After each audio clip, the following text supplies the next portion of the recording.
Egypt did not fall into ruin when empires shifted and monuments faded. It lowered its voice. Life narrowed to fields, water, storage, and routine. Between 410 and 900 AD, history grew quiet while villages endured, seasons returned, and survival continued without spectacle, heroics, or hurry during a long, uncelebrated night. If these quiet stories of the past help your breathing slow and your thoughts soften into the night, you are always welcome to remain here. We would be grateful for your subscription, as it quietly supports long-form storytelling without noise, urgency, or performance. It helps protect this calm space where history moves at its own pace and speaks in a low voice. Your presence allows more evenings like this to exist, more patience, more stillness, more careful listening. There is no rush. Return whenever the world feels too loud. We will be here, quietly waiting. If this quiet hour feels comfortable, you're welcome to stay. We hope you will choose to subscribe, helping these calm nights continue, one story at a time. No rush, no noise, just history, moving slowly together. Egypt did not disappear when the world around it began changing its mind. It did not collapse, burst into flames, or dramatically forget who it was. It simply lowered its voice. Between roughly 410 and 900 AD, Egypt entered a long stretch of history that rarely earns raised eyebrows. No thunderous endings, no heroic rebirths, no convenient moment where everything falls apart at once. Just a gradual easing of momentum, like a river that has learned it no longer needs to hurry to prove it exists. This is not the Egypt of monuments shouting at the sky, not the Egypt of carefully posed dynasties or chiseled certainty. This is Egypt after the applause faded. Egypt after greatness stopped needing witnesses. And strangely enough, that is exactly why it survived. If you listen closely to this period, you will not hear a collapse. You will hear adjustment. Small ones, practical ones. The kind that never make it into bold timelines. Cities shrinking their footprints without apology. Villages staying exactly where they were because moving would be inconvenient and unnecessary. People waking up, checking the water, tending the same ground their grandparents had tended, and then doing it again the next day, without feeling the need to explain themselves to history. From the outside, this silence has often been mistaken for absence. From the inside, it was simply life continuing. This stretch of Egyptian history does not announce itself. It does not ask to be admired. It does not rush to tell you why it matters. It waits patiently, almost stubbornly, like a place that knows it has outlived louder empires and sees no reason to raise its voice now.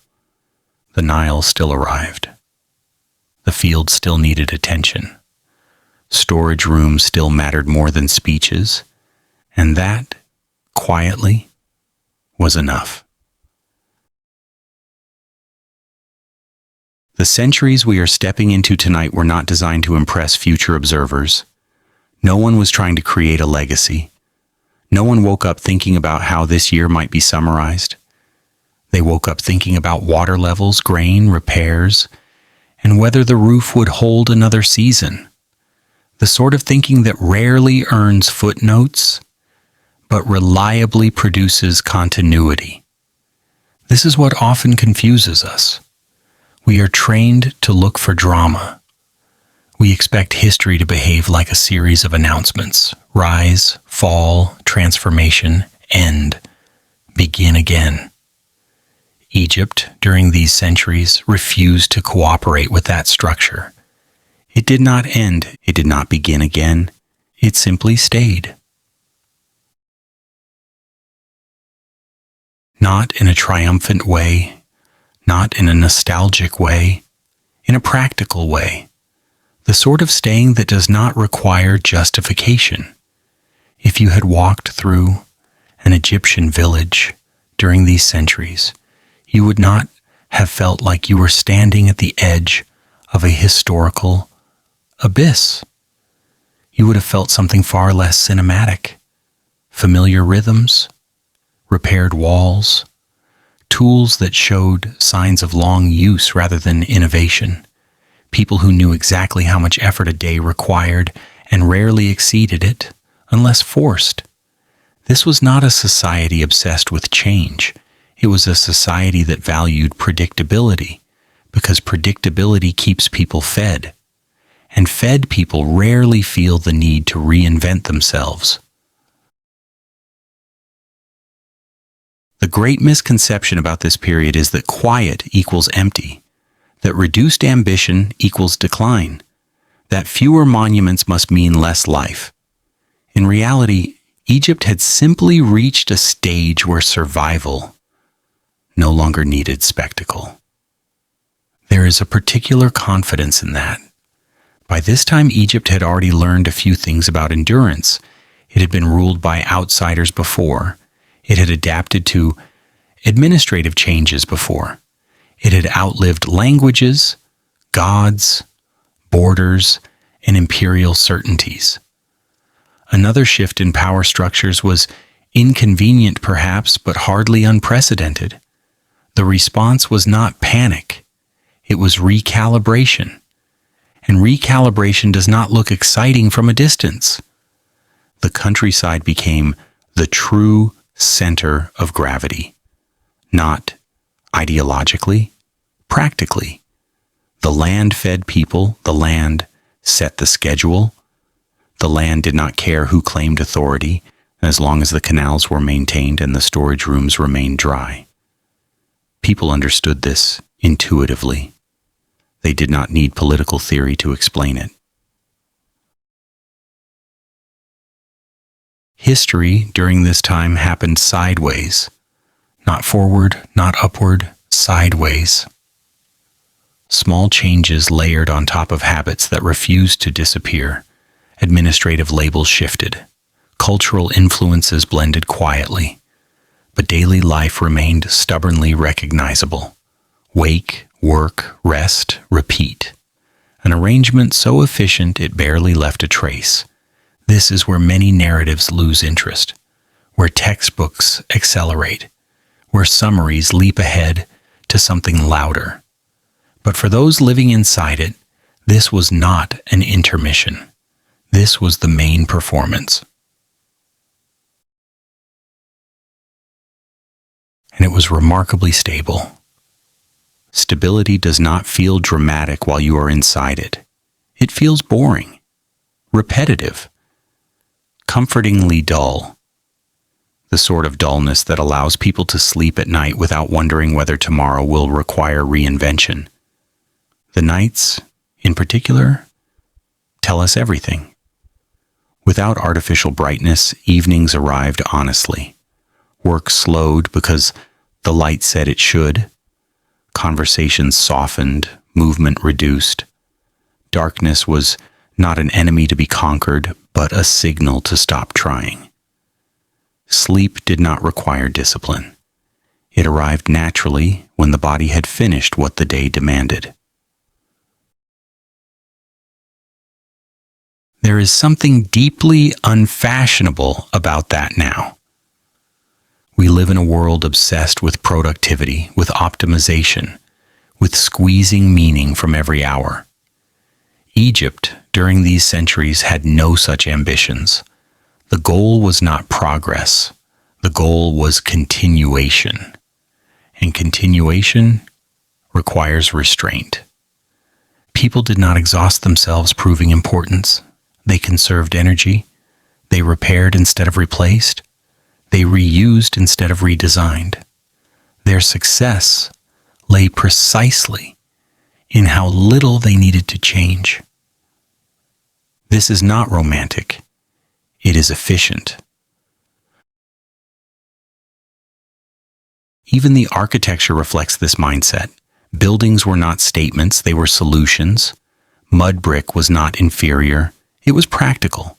Easy to fix, easy to adapt, easy to abandon if absolutely necessary.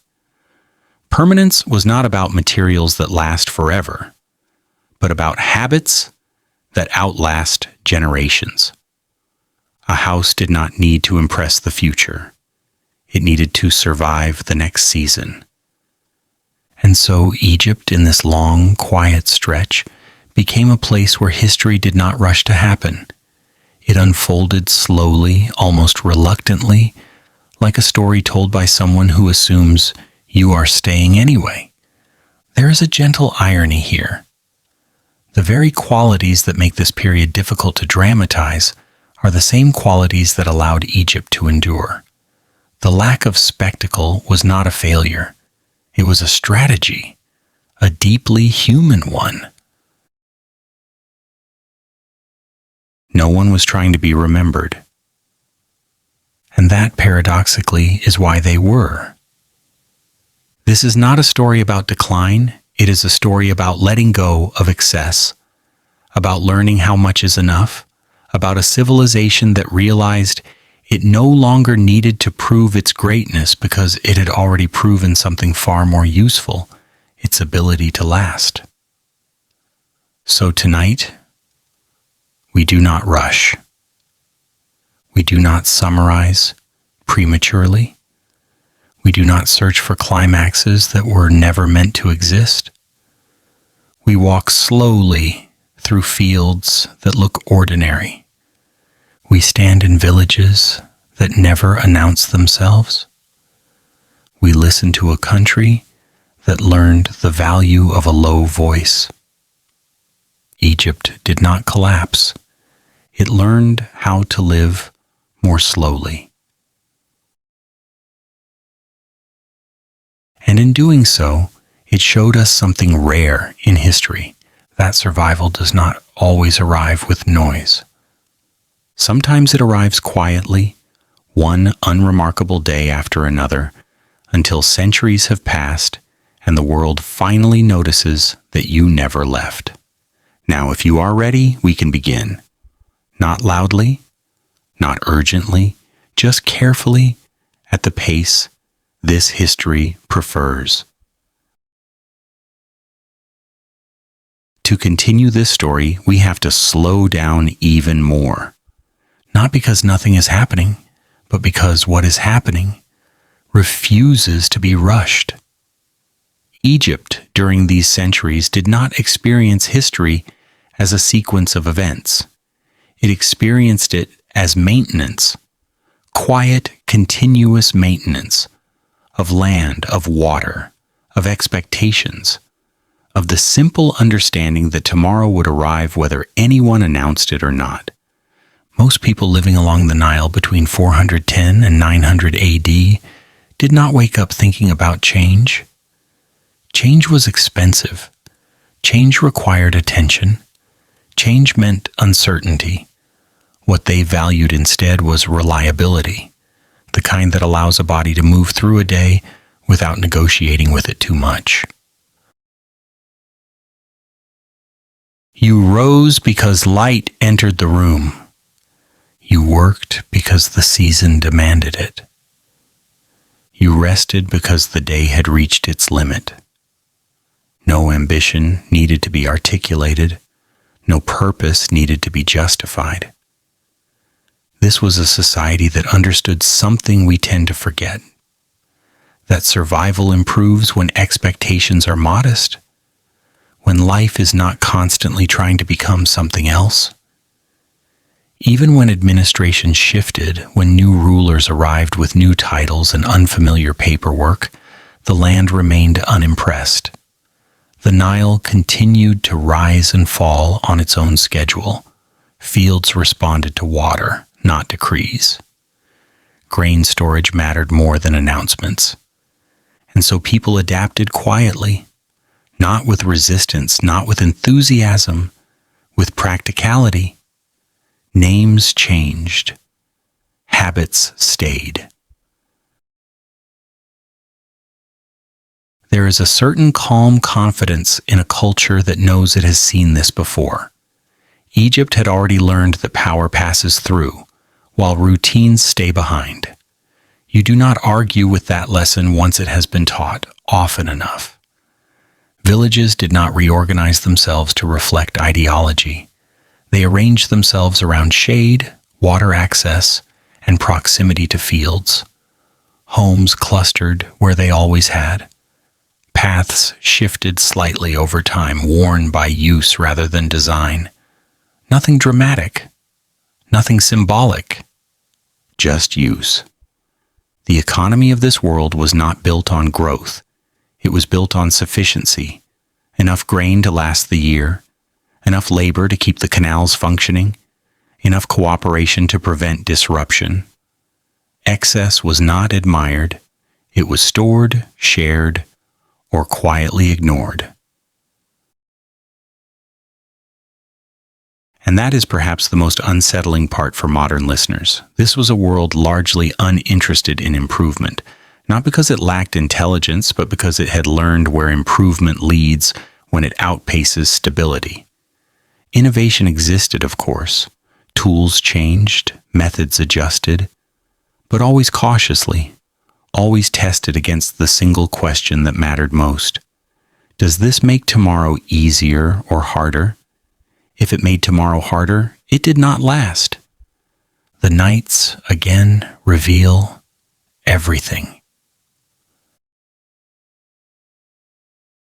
Without constant illumination, darkness was not an interruption. It was a conclusion, a signal that effort had reached its acceptable boundary. People did not push through exhaustion to prove resilience.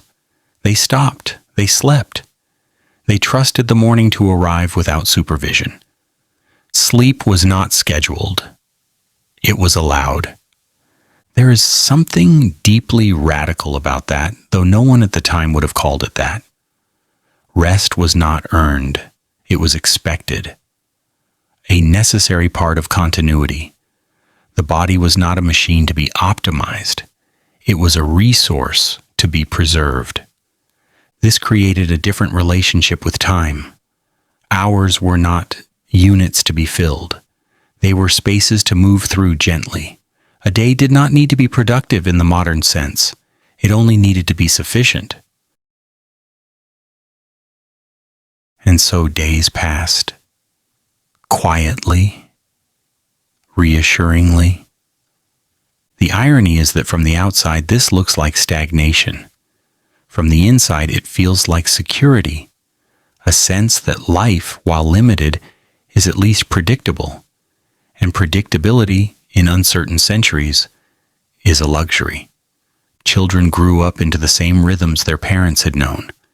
Skills were transmitted not through formal instruction, but through proximity, watching, helping, repeating. Knowledge did not accumulate quickly, but it endured. This is how cultures survive when they are no longer trying to impress the future. Egypt, in these centuries, was not dreaming of greatness. It was managing continuity. And that required a kind of collective restraint that modern societies rarely admire. Nothing needed to be accelerated. Nothing needed to be branded. Nothing needed to be explained loudly. The country settled into itself. And perhaps that is why this period feels so difficult to summarize. It resists compression. It resists dramatic framing. It does not lend itself to neat conclusions. It simply goes on, which is exactly what the people living inside it expected it to do. So as we move further into this quiet stretch of time, we will not be looking for moments that change everything. We will be paying attention to the things that refuse to change at all. the habits that outlast authority, the routines that persist through uncertainty, the ordinary decisions that taken together form the backbone of endurance. There is no rush here. There is nothing to catch up on. The story is already happening, at the pace it prefers, and if you find your thoughts drifting slightly as we continue, that is not a failure of attention. It is an accurate response to a history that was never meant to keep you alert. This is a history designed to be lived inside, not observed from a distance, so stay with it. Let it unfold. There is no need to hurry. We are only just beginning, and Egypt, as always, is in no rush to finish. Before we move fully into the heart of this story, it helps to adjust our expectations one last time. Not upward, not toward excitement, but downward toward attention, toward the kind of listening that does not wait for a climax. Because the Egypt we are about to enter does not reveal itself through events. It reveals itself through continuity. The main story here is not about who ruled or which name replaced another on official documents. Those things happened quietly and repeatedly, but they did not shape daily life in the way we are often taught to expect. What shaped life instead were systems that never stopped functioning long enough to become dramatic. Water distribution, seasonal labor, storage, repair, rest. These are not glamorous forces, but they are persistent ones. So when we begin speaking about Egypt between 410 and 900 AD, in more concrete terms, we are not looking for turning points. We are looking for patterns, the ones that stayed in place even as political language shifted above them, the ones that allowed villages to remain where they were, fields to be reused rather than replaced, and people to measure their lives not by change, but by return. Return of the flood, return of the planting season, return of the evening quiet. This is where the real structure of the society becomes visible, not in proclamations, but in repetition. A repetition so stable that it almost disappears from the record. And yet it is precisely this repetition that carried Egypt forward when more performative civilizations exhausted themselves. As we move into the main body of this topic, we will spend less time asking what was new and more time noticing what refused to go away. How rural life quietly became the anchor of the entire region. How local administration mattered more than distant authority. How survival depended not on ambition, but on restraint. We will see how houses were designed to age rather than impress. How tools were chosen for familiarity, not novelty. How work was distributed according to daylight rather than desire. How nights arrived not as obstacles, but as agreements between the body and the world. And perhaps most importantly, we will see how this slower rhythm shaped a different relationship with uncertainty. When life is built around habit, uncertainty does not vanish, but it becomes manageable. You do not solve it, you absorb it, you narrow its impact, you continue anyway. This is the quiet strength of the period. Not resilience in the heroic sense, but resilience as an absence of panic, a refusal to overreact, a collective understanding that survival is rarely improved by urgency. So as we begin the main exploration, let go of the need for spectacle. Let go of the expectation that history must entertain to matter. What follows is not a story that accelerates. It is a story that settles. We are about to step into the everyday life of a society that did not consider itself transitional, temporary, or waiting for something better. It was already enough. Enough to feed itself, enough to rest, enough to continue. And that is where this history truly begins. Egypt did not collapse after Antiquity. Egypt did not wake up one morning and discover that Antiquity had ended. There was no announcement, no moment of realization, no collective pause where people looked at one another and agreed that something called the ancient world had just concluded.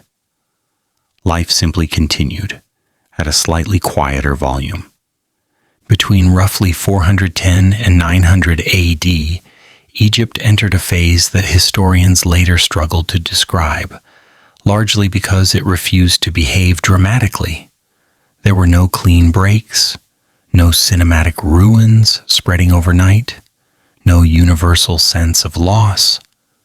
What there was instead was adjustment, slow, patient, almost indifferent adjustment. From the outside, this looked like decline. From the inside, it felt like continuity with fewer decorations. The label of collapse has often been applied to this period because cities shrank, monumental construction slowed, and administrative complexity thinned. But these changes did not signal disappearance. They signaled prioritization. Egypt was not vanishing. It was simplifying. Urban centers contracted, yes. They pulled inward, shedding districts that no longer justified the cost of maintenance. Streets that once echoed with ceremonial movement became quieter, not abandoned, but repurposed.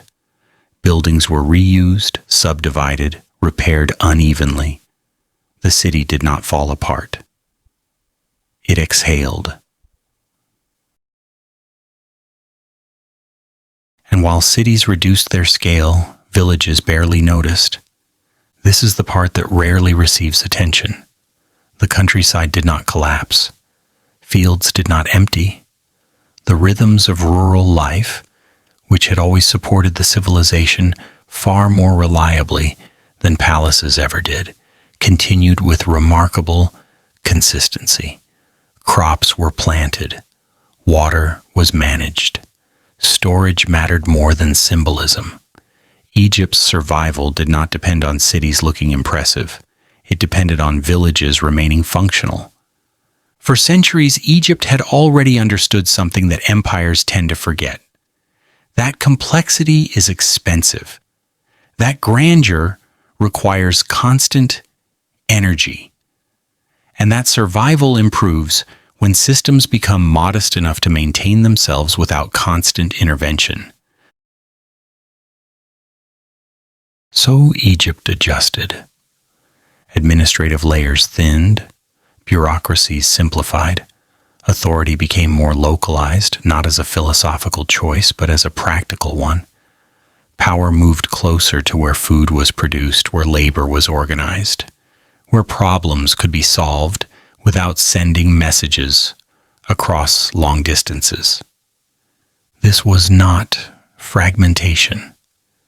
It was efficiency rediscovered. The Nile continued to rise and fall, unimpressed by political shifts. Flood levels mattered more than titles.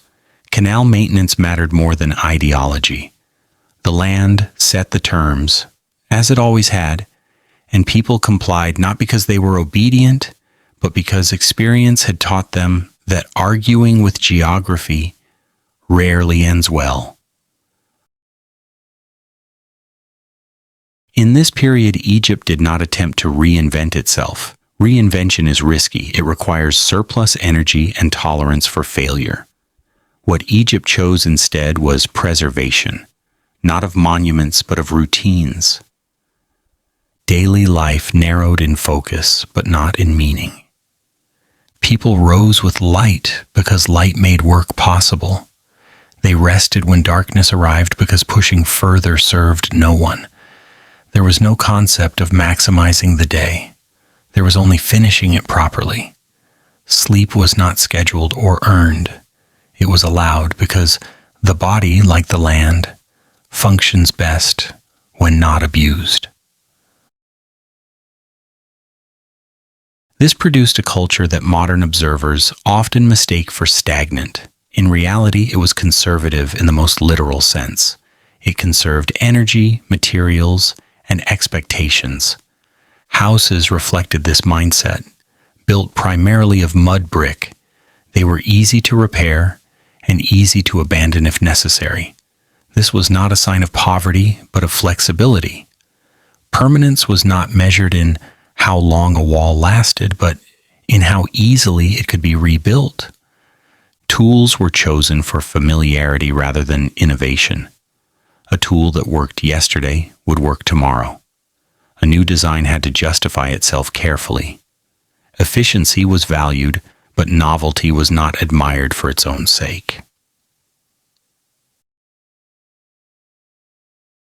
And through all of this, Egypt remained inhabited, organized, and productive enough to continue. What vanished during these centuries was not society, but excess. Excess ceremony, excess scale, excess expectation. Egypt shed what required constant effort to sustain and kept what could endure quietly. This is why describing the period as a dark age feels misleading. Darkness implies absence. What we see instead is dimming, a lowering of intensity, a reduction in volume. Egypt did not go silent. It spoke softly. There is a subtle irony here. The very features that make this period difficult to dramatize are the features that allowed it to last. Stability is not visually impressive. Habit rarely leaves bold traces. Continuity does not demand attention. But continuity is powerful. People living in Egypt during these centuries did not experience themselves as inhabitants of a fallen world. They did not compare their lives constantly to a golden past. That comparison is largely a modern obsession. Their reference point was yesterday, not eternity. Was yesterday survivable? Then today likely would be too. This mindset does not produce legends. It produces longevity.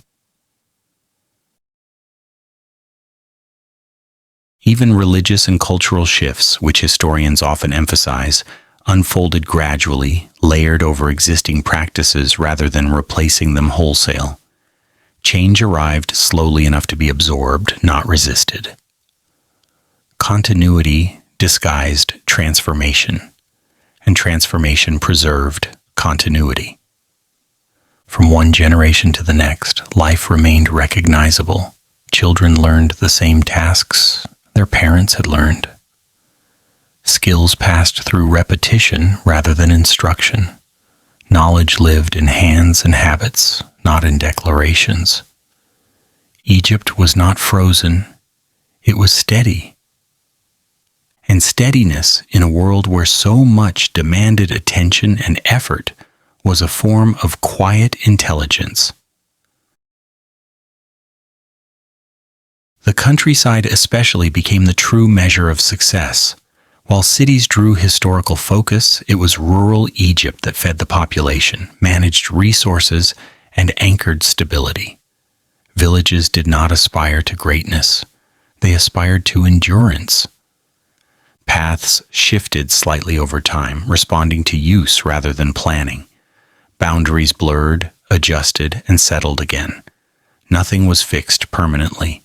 Everything was functional enough. This produced a society that could absorb uncertainty without panicking. When conditions changed, adjustments were made quietly. When pressure increased, expectations narrowed. When resources tightened, ambition retreated. There was no illusion that life should always improve. There was only the understanding that it should continue. And it did. So when we say that Egypt did not collapse after antiquity, what we mean is this. It chose reduction over rupture. It chose habit over heroics. It chose survivability over spectacle. Cities became smaller, but life did not disappear. Complexity receded, but order remained. The world became quieter, but not empty. Egypt learned how to live at a lower volume.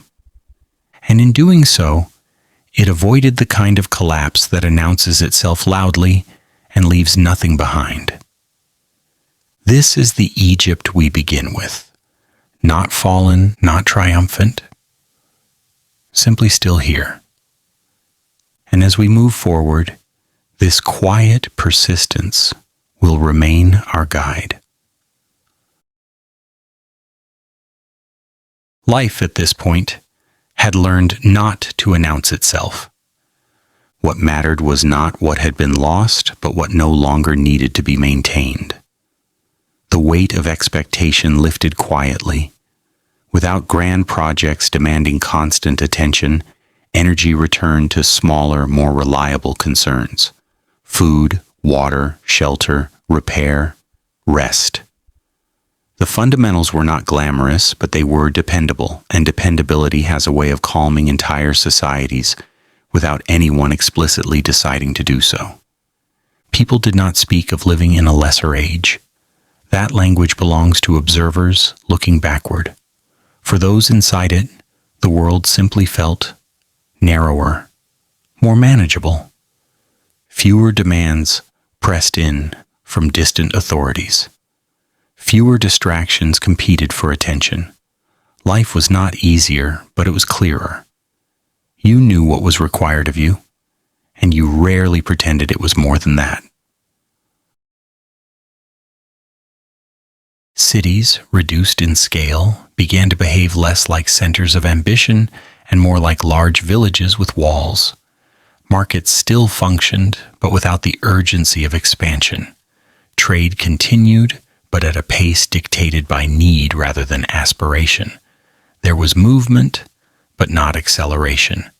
Goods arrived, goods left.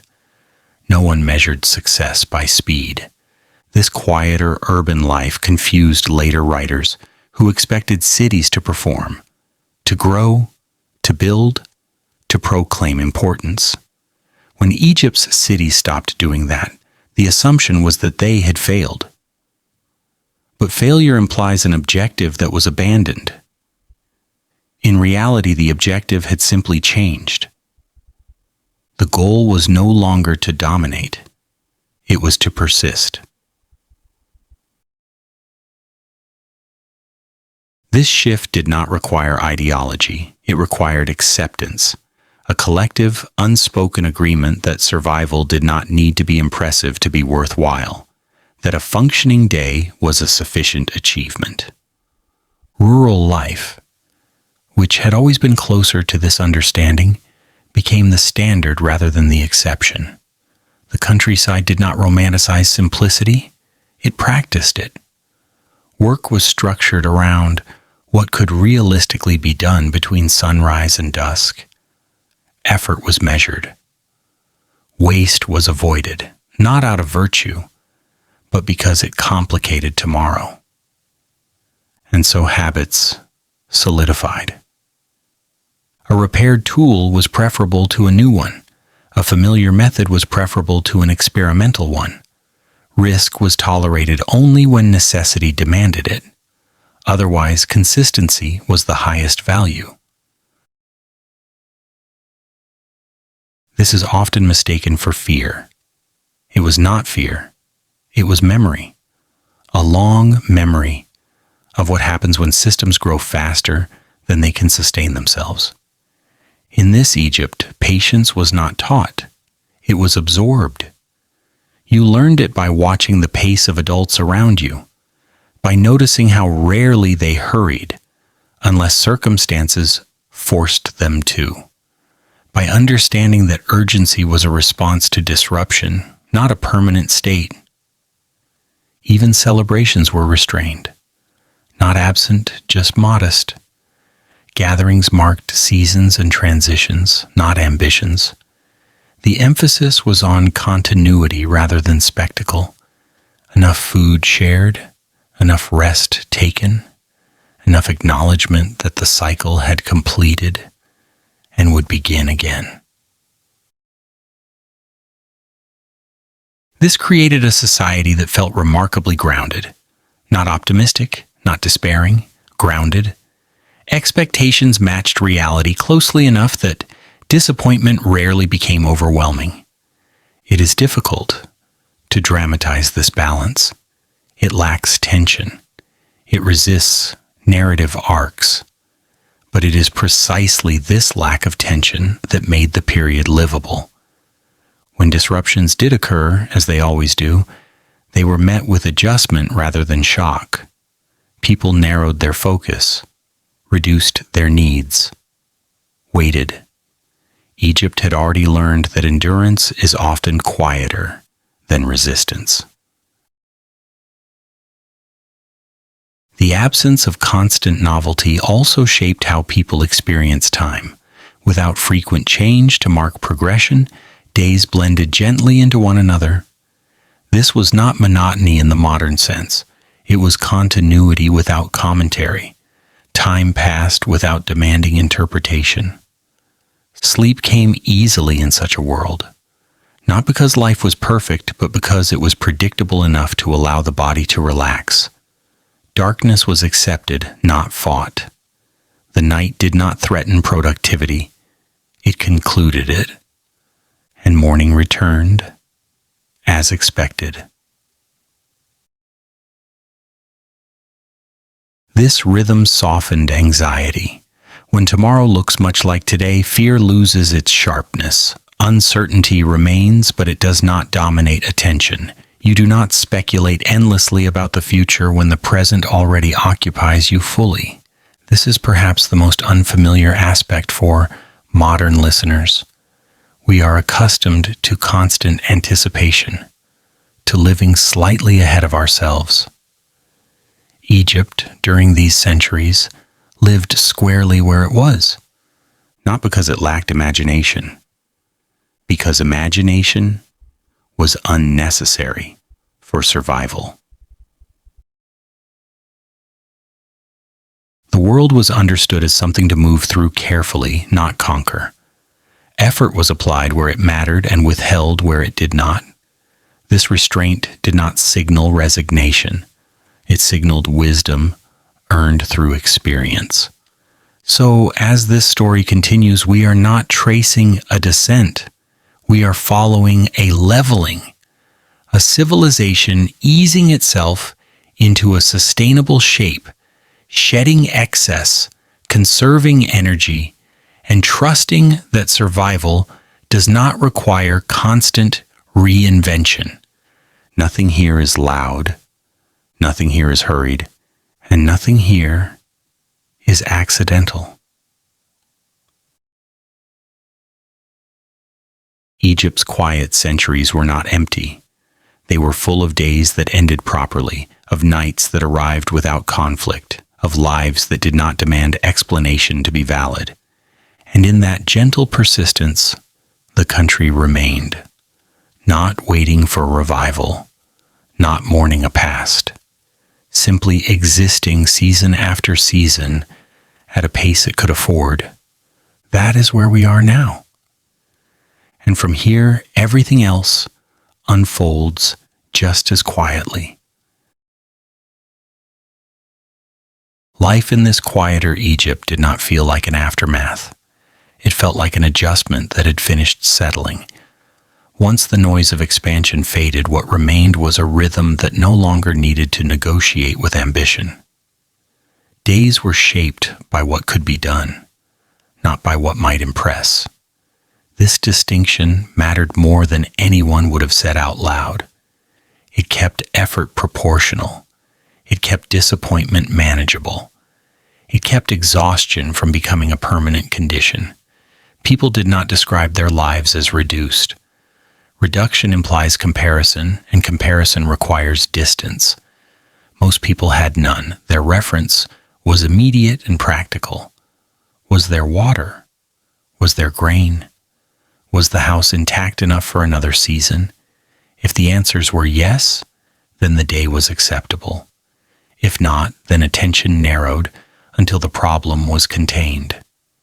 This way of living does not leave behind dramatic records, but it leaves behind continuity, which is far more difficult to destroy. The idea of collapse assumes a before and after that feels sharply different. In Egypt, the difference was gradual enough to blur. The world did not fall apart. It slowly stopped asking for so much. Grand projects ceased not because of incapacity, but because they were unnecessary. The labor that once fed spectacle now fed maintenance. The energy that once built upward now spread outward, thinner but more durable. Cities that had once been designed to impress visitors began to function primarily for residents. This alone changes the texture of urban life. Streets mattered less as symbols and more as paths. Buildings mattered less as statements and more as shelter. The absence of constant construction did not feel like loss. It felt like relief. Something had finished. His was a society that had learned how to live without anticipation. Tomorrow did not promise transformation. It promised repetition. And repetition, when it is survivable, becomes reassuring. The mind rests more easily when it does not need to prepare for reinvention. Anxiety thrives on uncertainty. Egypt, during these centuries, offered very little uncertainty about what a day would require. Even scarcity, when it appeared, was addressed within familiar boundaries. People tightened routines rather than abandoned them. They conserved rather than improvised wildly. The response to pressure was not innovation for its own sake, but restraint. This is not the behavior of a society in collapse. It is the behavior of one that has already learned where the edge is and prefers not to stand on it. From a distance, the period looks like a thinning of history. Fewer inscriptions, fewer monumental gestures, less insistence on being remembered. But this thinning was also a clarification. What remained visible were the elements that could not be removed without breaking the system entirely. Food production, water management, local cooperation, rest. These were not optional, they never had been. Now they simply stood alone without ornament. And perhaps that is why this Egypt feels so difficult to categorize. It does not fit neatly into narratives of rise or fall. It does not move quickly enough to be exciting, nor does it collapse dramatically enough to be tragic. It occupies an uncomfortable space between where life continues without asking permission from history. The people living through this time did not imagine themselves as caretakers of a diminished world. They imagined themselves as people doing what was necessary. That imagination was modest, and modest imaginations tend to endure. They do not overreach. They do not demand more from the future than it can reliably give. So as this first part of the story closes, it is worth holding on to one simple understanding. Egypt did not fail to remain ancient. It succeeded in becoming sustainable. It exchanged volume for balance, spectacle for routine, ambition for continuity. The world grew quieter not because it was empty, but because it no longer needed to shout.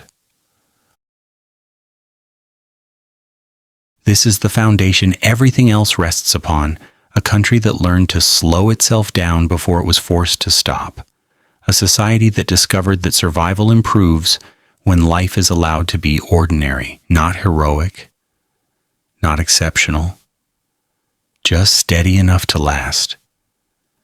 And with that steadiness in place, the rest of this history does not rush toward us. It waits, calmly, exactly where it has been all along. Life built on habit, not on events. Most lives along the Nile were never organized around events. They were organized around repetition, not because people lacked awareness of the wider world, but because the wider world rarely determined whether the field needed tending that morning. History, in its louder form, passed nearby. Habit stayed. For the majority of the population, life unfolded within a narrow but reliable frame. Villages stretched along the river's edge, not for symbolism, but for access. Water mattered more than news. Soil conditions mattered more than decrees. A household's sense of time was not measured in years or rains, but in cycles that returned with reassuring regularity. The river rose. The river withdrew. The ground softened. Seeds were placed. Harvest followed if patience and weather cooperated. This rhythm did not feel repetitive to those inside it. It felt legible. Each season explained itself. The work of one period prepared the next. Nothing arrived unexpectedly enough to be shocking. Even difficulty was familiar. Floods varied, yields changed, but the structure held. And structure, more than abundance, produces calm. Most people woke not because something happened, but because light returned. They worked not to achieve progress, but to complete tasks whose value was already understood. The day did not need to prove itself. It only needed to be finished properly. When evening arrived, effort ended without guilt. Darkness was not an interruption. It was part of the agreement. Political changes, when they occurred, rarely altered this arrangement in any immediate way. New authorities might adjust taxation, rename offices, or redistribute responsibilities, but the field still required attention. The canal still needed clearing. Grain still needed storage. A shift in power did not cancel the season, it simply passed over it. This is why large historical movements feel strangely distant when viewed from within rural life. They mattered eventually, over time. But they did not dictate the hour. They did not tell a farmer when to rest or a household when to sleep. Life did not wait for stability to be declared. It operated continuously, regardless of who claimed control. The Nile was the only authority that never left. Its cycles were predictable enough to trust, yet variable enough to command respect. People learned to read it carefully, not with instruments or forecasts, but with attention passed down through observation. The waterline carried meaning. Soil texture carried memory. Timing was everything, and timing could not be rushed. This produced a culture that valued patience without naming it. You waited because waiting worked. You repeated because repetition reduced risk. Improvisation was reserved for necessity, not curiosity. The goal was not to outsmart the system, but to remain aligned with it. Within this alignment, life felt less dramatic but more coherent. Children grew up learning tasks gradually, absorbing rhythm rather than instruction. Knowledge lived in practice. You learned by doing, by watching, by returning to the same work until it no longer required thought. Mastery was quiet. It did not announce itself. Because daily life followed such stable patterns, emotional extremes were softened. Anxiety did not disappear, but it rarely escalated into panic. When tomorrow resembles today, fear loses its urgency. Hope, too, becomes modest. Expectations adjust themselves naturally. You do not expect miracles from a system designed to repeat. This is the world in which most Egyptians lived during these centuries. Not sheltered from history, but largely unaffected by its tempo. Large events occurred elsewhere, in administrative centers, in records, in disputes that required explanation. Meanwhile, fields were planted, meals were prepared, sleep arrived on time. The contrast between outer history and inner life grew sharper here. On the surface, names changed, borders shifted, authority redefined itself. Beneath that surface, the same gestures continued. Hands in soil, water drawn carefully, tools repaired rather than replaced. The inside of life remained stable, even when the outside language of power evolved. This separation created resilience without resistance. People did not need to oppose change loudly, they absorbed it slowly, filtering it through habit. What did not interfere with routine was tolerated. What did was adapted around. This was not indifference, it was prioritization. History in this sense moved along two tracks, one visible, recorded, and debated, the other quiet, embodied, and repetitive. The first attracts attention. The second sustains populations. When we focus only on the former, we mistake continuity for absence. But continuity was everywhere. It was in the way mornings felt familiar, in the way evenings concluded without struggle, in the way work filled the body just enough to justify rest, in the way time passed without demanding interpretation. Life along the Nile did not need events to give it meaning. Meaning arrived through repetition, through the reassurance that what had worked before would likely work again, through the comfort of knowing where one stood within the cycle, even if one's name never entered a record. This is why Egypt endured through these centuries, not by reacting to history, but by ignoring it. Just enough. Large movements unfolded beyond the fields. Inside them, life remained steady. The world changed. The day repeated. And repetition, practiced long enough, became its own form of quiet strength. Here, history happened outside. Inside, life continued. Life along the river did not require interpretation. It required attention. Attention to water levels, to soil that held memory in its texture, to skies that signaled whether effort should be measured or withheld. This kind of attention was not dramatic. It was habitual, and habit, once learned, carried people through days without demanding explanation. Most households did not speak about seasons as abstractions. They experienced them as sequences of tasks that returned with reassuring familiarity. Preparation followed withdrawal. Planting followed patience. Harvest followed restraint. Each phase carried its own pace, and the pace itself became a form of knowledge. You learned when to move and when not to by watching those who had lived longer than you, not by listening to instructions.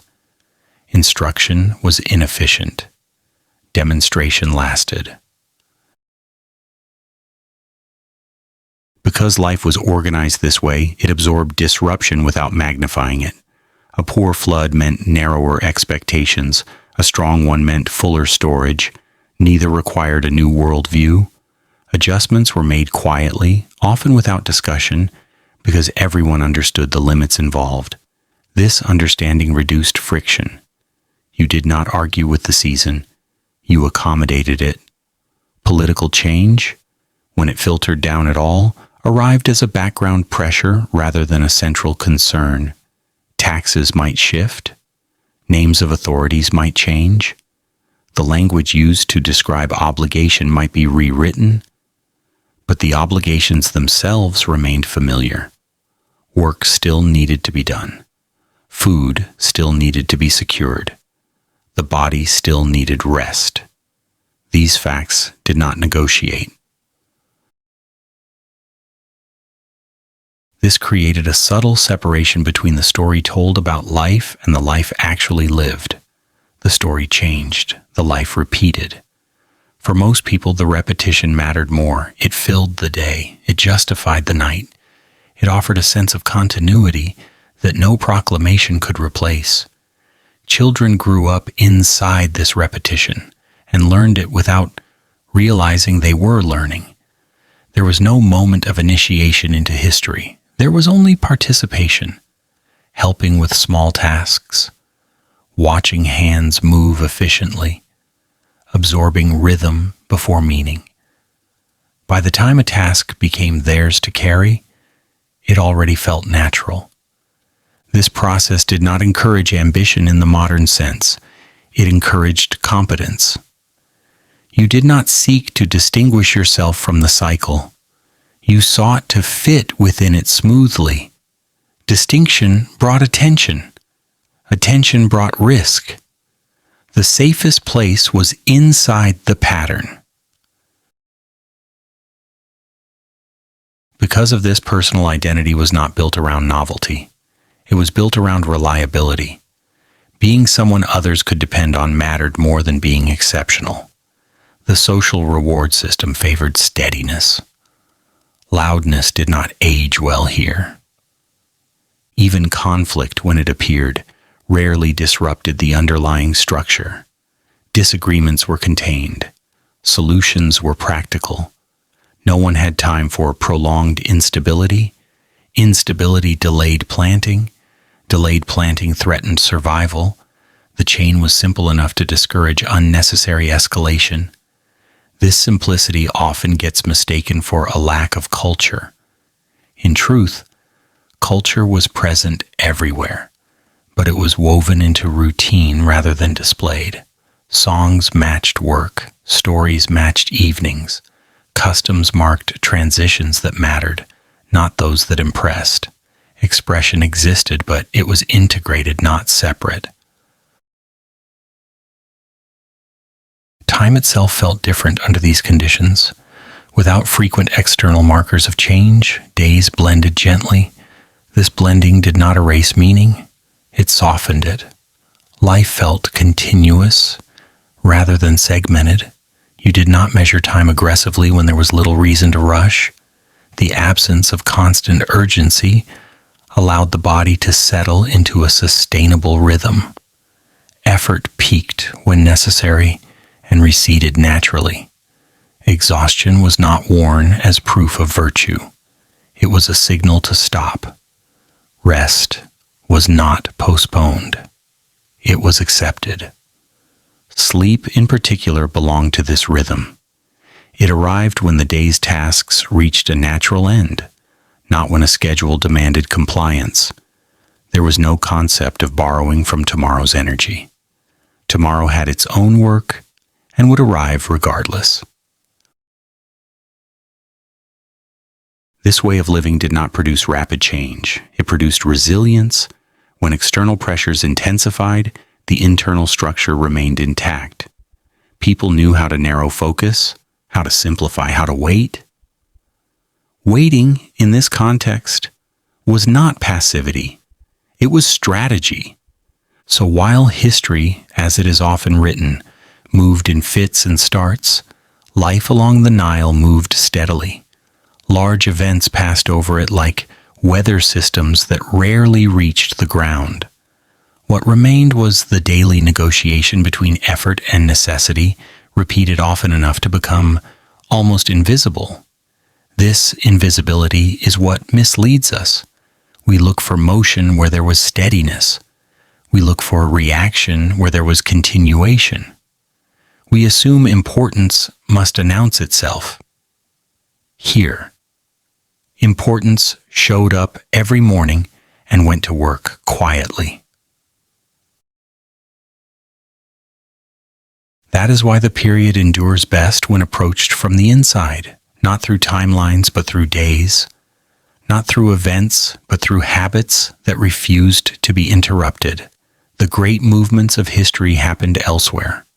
Along the river, life continued, steady enough to last, calm enough to be overlooked, and strong enough to carry a civilization through centuries without needing to explain how. And this is where the quiet strength of this way of life becomes most visible, precisely because it never asks to be seen. Habit did not make life smaller. It made it survivable. When days are shaped by repetition, mistakes carry less weight, and success does not demand celebration. You learn where to place your effort and where to withhold it. You learn that endurance is built not from extraordinary moments, but from ordinary ones, completed without excess. This knowledge does not arrive suddenly. It settles slowly, like dust after movement has stopped. For the people living along the Nile, the future was not imagined as a departure from the present. It was imagined as a continuation of it. This expectation removed much of the tension that modern societies carry so easily. You did not plan to escape your life. You planned to repeat it well enough that it could continue. Improvement, when it happened, was incremental and quiet. A slightly better method, a slightly more reliable tool, a slightly clearer understanding of timing, nothing worth announcing, everything worth keeping. Because life was organized this way, memory functioned differently. What mattered was not what happened once, but what happened often. A good year mattered less than a reliable sequence of adequate ones. A dramatic story mattered less than a dependable routine. Over time, memory attached itself to patterns rather than events.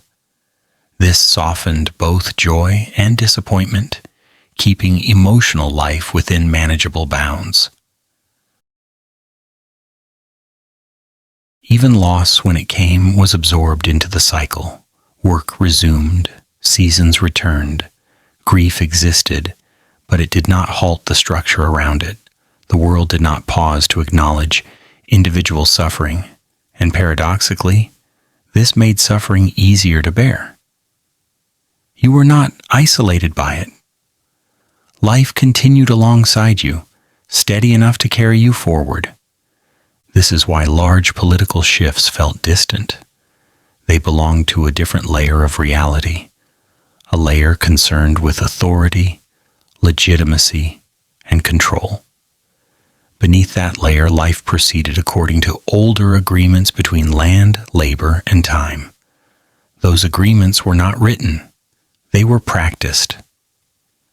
And practice, repeated long enough, becomes difficult to disrupt.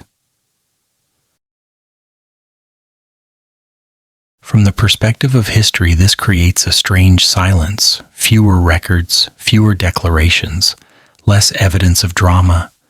But silence is not emptiness. It is often the sound of things functioning without friction. When systems work, they rarely announce themselves. So as this chapter closes, what remains is not an image of stagnation, but of steadiness. A society that chose habit over reaction, repetition over spectacle, and continuity over commentary. A society that allowed the larger movements of history to pass overhead, while daily life remained anchored where it always had been. Along the Nile, the river rose and fell. Fields were tended. Nights arrived without argument. Sleep came when it should. And when morning returned, life resumed without needing to be reminded why. History moved outside. Inside, life repeated. And in that repetition, Egypt endured, quietly, patiently, and without ever feeling the need to announce that it was still there. Power that lived close to the ground.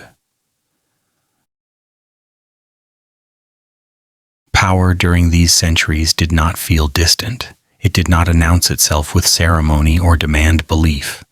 It lived nearby, close enough to be encountered in ordinary ways, woven into routines that rarely required explanation. Authority was not something most people imagined abstractly. It was something they recognized through familiarity. For most Egyptians between 410 and 900 AD, real control did not reside in grand capitals or in names that changed with administration. It existed where life was managed day by day, in villages, on estates, inside storehouses, in the quiet accounting of grain and labor. Power was not impressive. It was practical. The most important places in this world were not palaces or temples. They were fields, canals, granaries, and paths between them. Whoever organized these spaces held authority in the only sense that mattered. They decided how much grain moved where, how labor was assigned, when repairs were necessary, when obligations were due.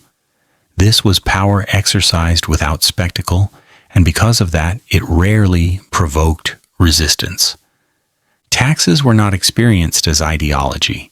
They were experienced as routines. A portion set aside, a measure counted, a delivery made. The process was familiar enough to feel inevitable. You did not debate it, not because debate was forbidden, but because debate would not change the outcome. The system did not ask for agreement, it asked for participation. And participation was easier than conflict. Labor functioned the same way. Work was assigned according to season, capacity, and necessity.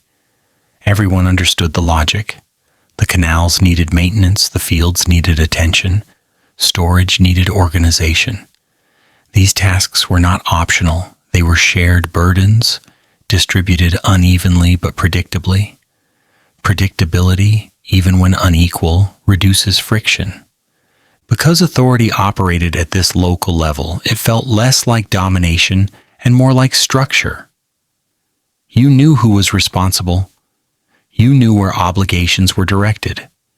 You knew what would happen if they were ignored.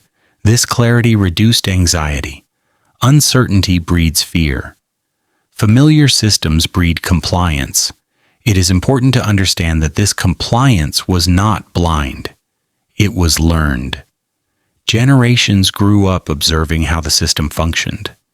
They saw that serving it, however imperfectly, allowed life to continue.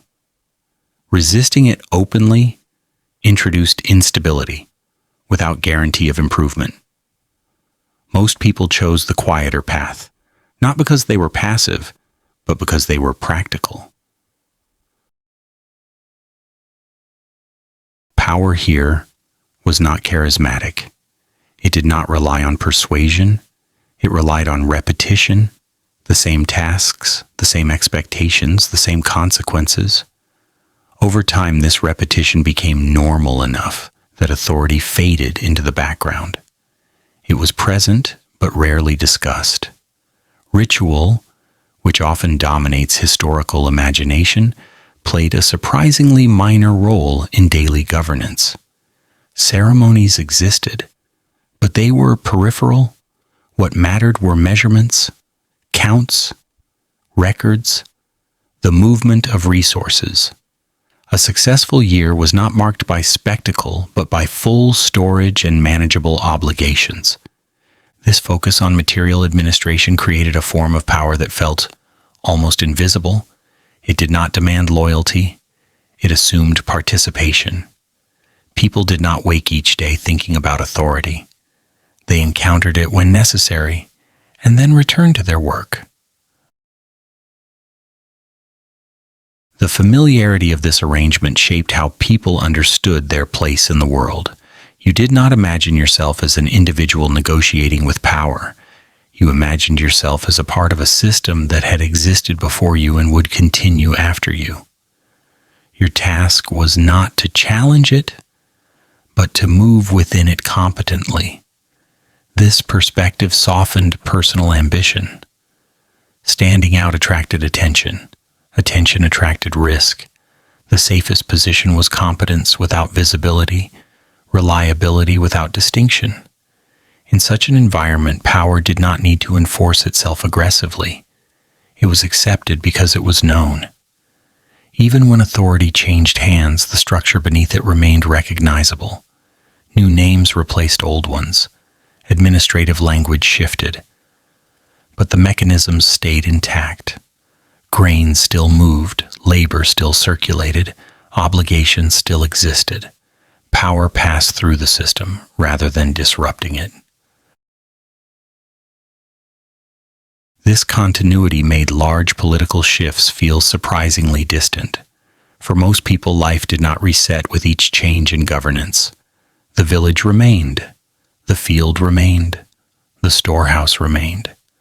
Authority was something that adjusted around these constants, not something that replaced them. There is a quiet irony here. Power that is loud often feels fragile. Power that is familiar feels stable. Egypt, during these centuries, relied almost entirely on the latter. Authority worked best when it blended into habit, when it required minimal explanation, when it did not insist on being noticed. People learned how to navigate this power early, not through instruction but through observation, watching how adults interacted with administrators, noticing when compliance mattered and when flexibility was tolerated, understanding where boundaries lay. This knowledge was practical, not theoretical. And because power operated through everyday mechanisms, it shaped daily life more gently than we might expect. It limited choices, certainly. It structured obligations. But it did so in ways that aligned with existing rhythms rather than disrupting them. This alignment reduced resistance. The system did not feel foreign, it felt expected. Over time, expectation becomes acceptance. Acceptance becomes normality. And normality, when repeated long enough, becomes invisible. This is why authority in this period is so difficult to dramatize. It does not behave like tyranny or liberation. It behaves like administration, like routine, like a background process that only becomes noticeable when it fails. For most people, it did not fail often enough to warrant attention. So power remained where it worked best, close to the ground, embedded in daily transactions, quietly organizing life without demanding belief or celebration. It was accepted not because it was loved, but because it was familiar. And familiarity, in uncertain centuries, was a form of comfort. As we move forward, this understanding will remain essential. Egypt did not survive these centuries through centralized brilliance or dramatic authority. It survived through systems that were ordinary enough to endure. Power that lived close to daily life. Power that did not ask to be admired. Power that functioned simply because it was already there, doing what it had always done. Quietly, continuously, without argument, power shaped behavior not by constant enforcement, but by quiet expectation. Most people did not experience authority as a series of commands. They experienced it as boundaries that had already been there when they arrived into the world. You learned where grain went because it had always gone there. You learned when labor was required because everyone else already knew. No one needed to persuade you. The structure itself did the work. This familiarity created a sense of inevitability that softened resistance. When a system is old enough, it no longer feels imposed. It feels natural, like the shape of the land or the timing of the flood. You do not argue with it, you plan around it, and planning, repeated long enough, turns obligation into habit. Local authority figures understood this well, even if they never articulated it. They rarely needed to display power. Visibility was unnecessary. A raised voice suggested weakness. Stability came from consistency. When expectations remained the same year after year, people complied without feeling coerced. Compliance became part of daily competence, like knowing how to repair a tool or judge the weather. This did not mean the system was fair, it meant it was legible.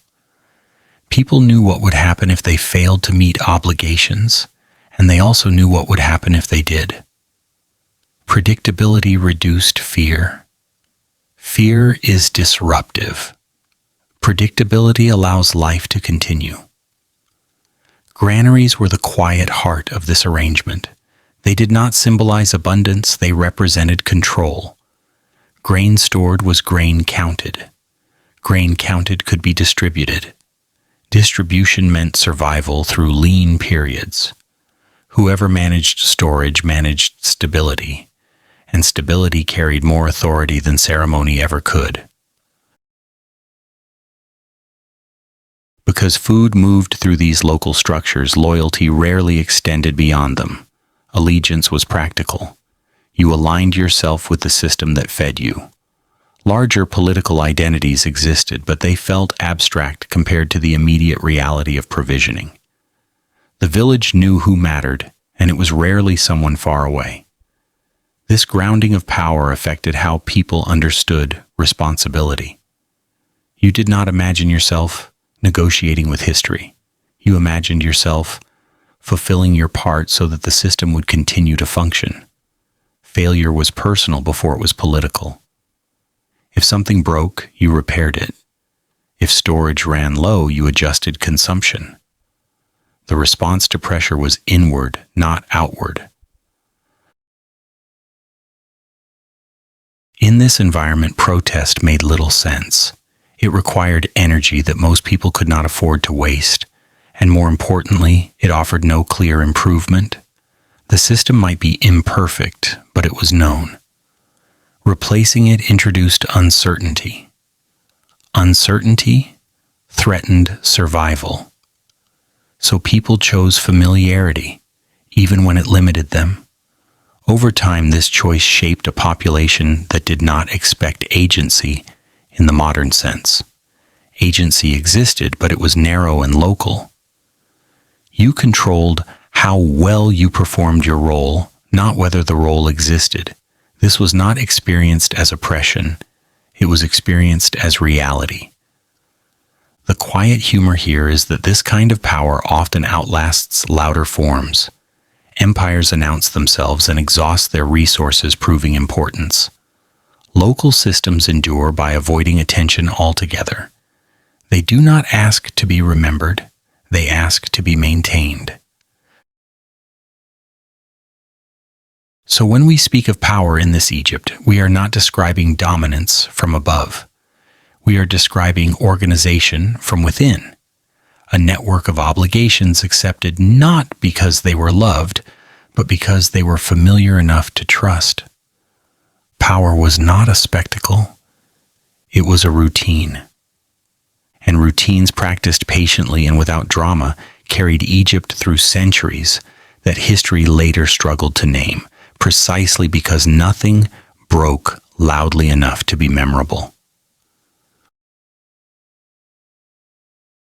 By the time the system had fully settled, power no longer felt like something that acted upon people. It felt like something people moved inside. You adjusted your life to its shape the way you adjusted your work to the season. There was no moment where authority needed to justify itself. Just as the flood did not explain why it arrived, obligation did not explain why it existed. Both were accepted because they were reliable. This acceptance did not mean affection. It meant accommodation. People learned where flexibility existed and where it did not. They learned which expectations could be delayed and which could not be avoided. This knowledge was practical, not moral. You did not comply because you believed in the system. You complied because you understood how it functioned and what happened when it was ignored. Over generations, this understanding became instinctive. Children absorbed it long before they could name it. They watched adults measure grain, record obligations, exchange labor, and accept limits without protest. Authority did not need to be taught as a concept. It was demonstrated as a pattern of behavior that kept life predictable. Because power operated through these ordinary mechanisms, it rarely felt threatening. It did not arrive suddenly or disappear unexpectedly. It did not demand enthusiasm. It asked for consistency. And consistency, when practiced long enough, feels safer than freedom without structure. There is a quiet irony in this. A system that limits choice can still reduce anxiety if it clarifies expectation. Egypt, during these centuries, favored clarity over possibility. People knew what was required of them. They knew what was not. This reduced the mental strain of decision-making. Life did not ask for constant negotiation. It asked for participation. This is why authority endured even as names and administration shifted. Power was not anchored in ideology. It was anchored in function. As long as food moved, labor was organized, and storage remained secure, the system justified itself without argument. Change at the top mattered far less than continuity below. From the outside, this can look like passivity. From the inside, it feels like restraint, a conscious narrowing of focus to what could be controlled. People did not imagine reshaping the world. They imagined keeping it intact. And that imagination worked. So as we close this part of the story, what remains is a picture of power that survives precisely because it does not insist on being noticed. It lives in routines repeated until they feel natural. It governs without spectacle. It limits without drama. It is accepted not because it is ideal, but because it is familiar enough to trust. In this Egypt, authority did not need to convince. It only needed to continue. And by continuing quietly, close to the ground, embedded in daily life, it became one of the most durable forms of power history ever struggles to see, precisely because it never tried to stand apart from the people who lived inside it. The people history. Rarely names.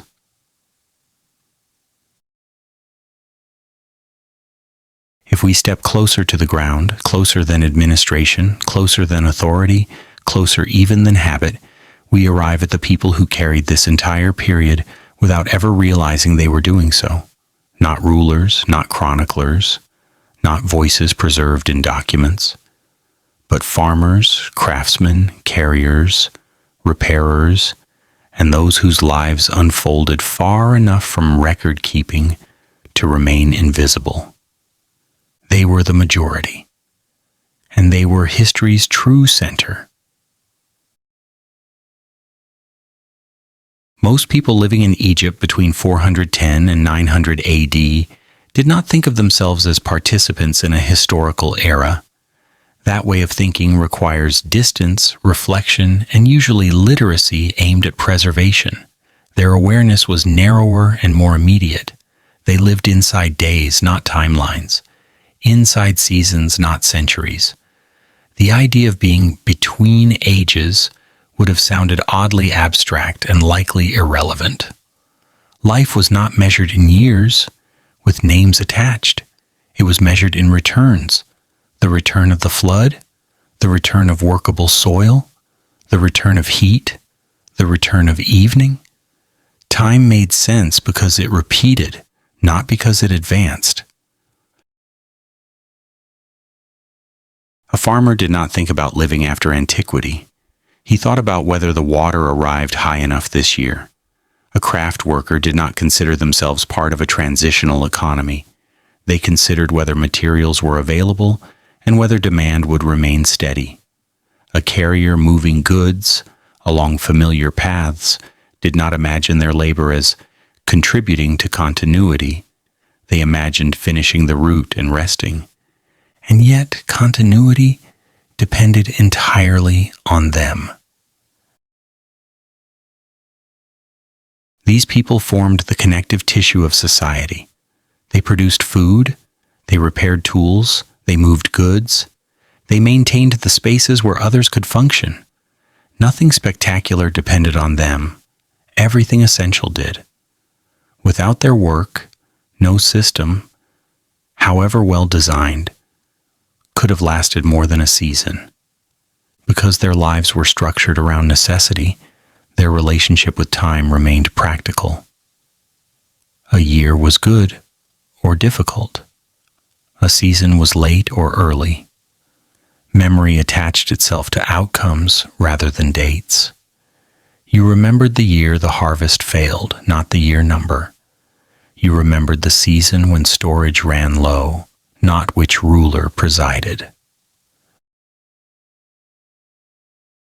This way of measuring time flattened historical awareness. Events that did not affect work or survival faded quickly. Political changes registered only when they altered obligations or access to resources. If they did not, they passed quietly, barely noticed. This is why the inner life of this period feels so resistant to dramatic framing. Drama requires interruption. These lives were rarely interrupted. They bent, adjusted, and continued. Even hardship followed familiar patterns. That familiarity did not remove difficulty, but it made it legible. You understood what kind of difficulty you were facing. That understanding reduced fear. Children grew into this world without ceremony. There was no moment where history introduced itself. They learned by proximity, by carrying small loads, by watching hands work, by absorbing rhythm before understanding meaning. Knowledge did not arrive as instruction. It arrived as repetition. As a result, identity was not built around distinction. It was built around belonging. You were part of a household, a village, a workflow. Your value lay in reliability. Being useful quietly mattered more than being exceptional. Exception drew attention. Attention invited disruption. Most people preferred steadiness. Craft workers lived similarly grounded lives. Their work was embedded in need rather than expression. Tools were made to last. Repairs mattered more than redesign. Skill was proven through durability, not innovation. A well-made object disappeared into use. Its success lay in how little it called attention to itself. Transport workers, too, lived in the margins of history's vision. They connected places without shaping narratives. They moved grain, goods, materials, messages. Movement was repetitive and measured. Routes were known, risks were familiar. Their labor made coordination possible without ever appearing central. These people did not leave behind monuments. They left behind function. And function, when maintained long enough, becomes invisible. This invisibility is deceptive. It encourages later observers to mistake absence of record for absence of importance. In reality, these unnamed lives were the reason Egypt endured at all. Systems persisted because people kept showing up to do work that did not earn recognition. There is a quiet irony here. History, as it is usually written, celebrates disruption. It names those who altered direction. But survival depends far more on those who prevent direction from collapsing in the first place. The unnamed are not footnotes. They are foundations. For the people themselves, this invisibility was not experienced as injustice. It was not experienced at all. You did not expect to be remembered. You expected to live adequately. Expectation shapes satisfaction. When expectation is modest, disappointment rarely overwhelms. This does not mean lives were easy. They were constrained, repetitive, physically demanding, but they were also coherent. Work had purpose. Rest was justified. Time moved at a pace the body could tolerate. And when life is tolerable, it does not demand explanation. So when we look back at this period and wonder how Egypt continued without spectacle, the answer is simple and unsatisfying. It continued because millions of ordinary people lived ordinary days without needing them to matter beyond survival. History did not carry them forward. They carried history, quietly, repeatedly, without names. And this quiet carrying of history shaped the emotional texture of the age in ways that are easy to miss. When your life is not oriented toward being remembered, anxiety changes shape. You are not measuring yourself against an imagined future audience. You are measuring yourself against yesterday's work and tomorrow's needs. This narrows the field of concern. It does not remove hardship, but it keeps hardship from becoming overwhelming. The world asks less of you when you do not believe you are meant to stand out within it. Most people did not imagine improvement as transformation. They imagined it as fewer losses, a season that went smoothly, a tool that lasted longer than expected, a repair that held. Success arrived quietly, often unnoticed until it failed to arrive. This trained attention toward maintenance rather than ambition, toward care rather than expansion. Care here was not sentimental. It was practical. You cared for the field because it fed you. You cared for tools because replacing them was costly. You cared for relationships because cooperation reduced labor. These forms of care did not seek expression. They sought continuation. Because daily life was built this way, identity remained closely tied to function. You were known for what you could be relied upon to do, not for ideas, not for opinions, for competence. Reliability had social weight. It created trust. Trust reduced friction. Reduced friction allowed systems to persist with minimal enforcement. This meant that the center of gravity of society rested not in individuals but in collective rhythm. No single person needed to carry meaning. Meaning emerged from repetition itself, from the fact that things continued to work well enough. Even creativity, when it appeared, remained embedded in function. A slight improvement in technique, a small adjustment in process. Creativity that disrupted routine too much was quietly set aside. What mattered was not novelty, but fit. Does this belong here? Does it last? Does it make tomorrow easier? In such a world, historical consciousness remained shallow by design.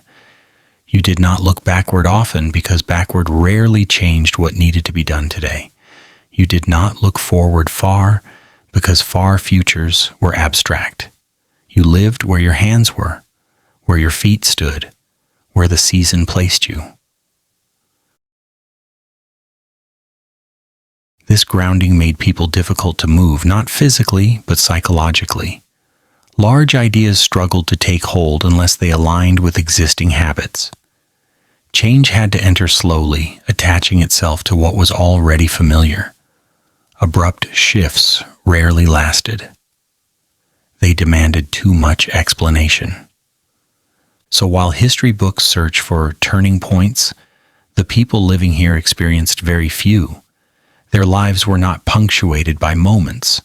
They flowed, one task leading to another, one season resolving into the next. The absence of punctuation created continuity. And continuity, practiced across generations, became culture. A culture that did not need names to function, that did not need records to validate itself. that did not depend on being seen. It depended on being repeated. This is the quiet paradox of the period. The less visible these lives are in history, the more essential they were to it.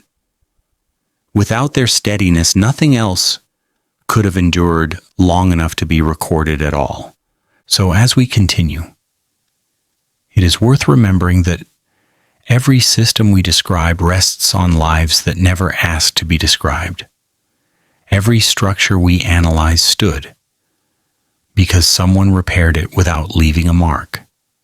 Every year that passed did so because countless ordinary days were completed without ceremony. History often pretends to move because of decisions made at the top. In truth, it moves because people at the bottom continue to show up.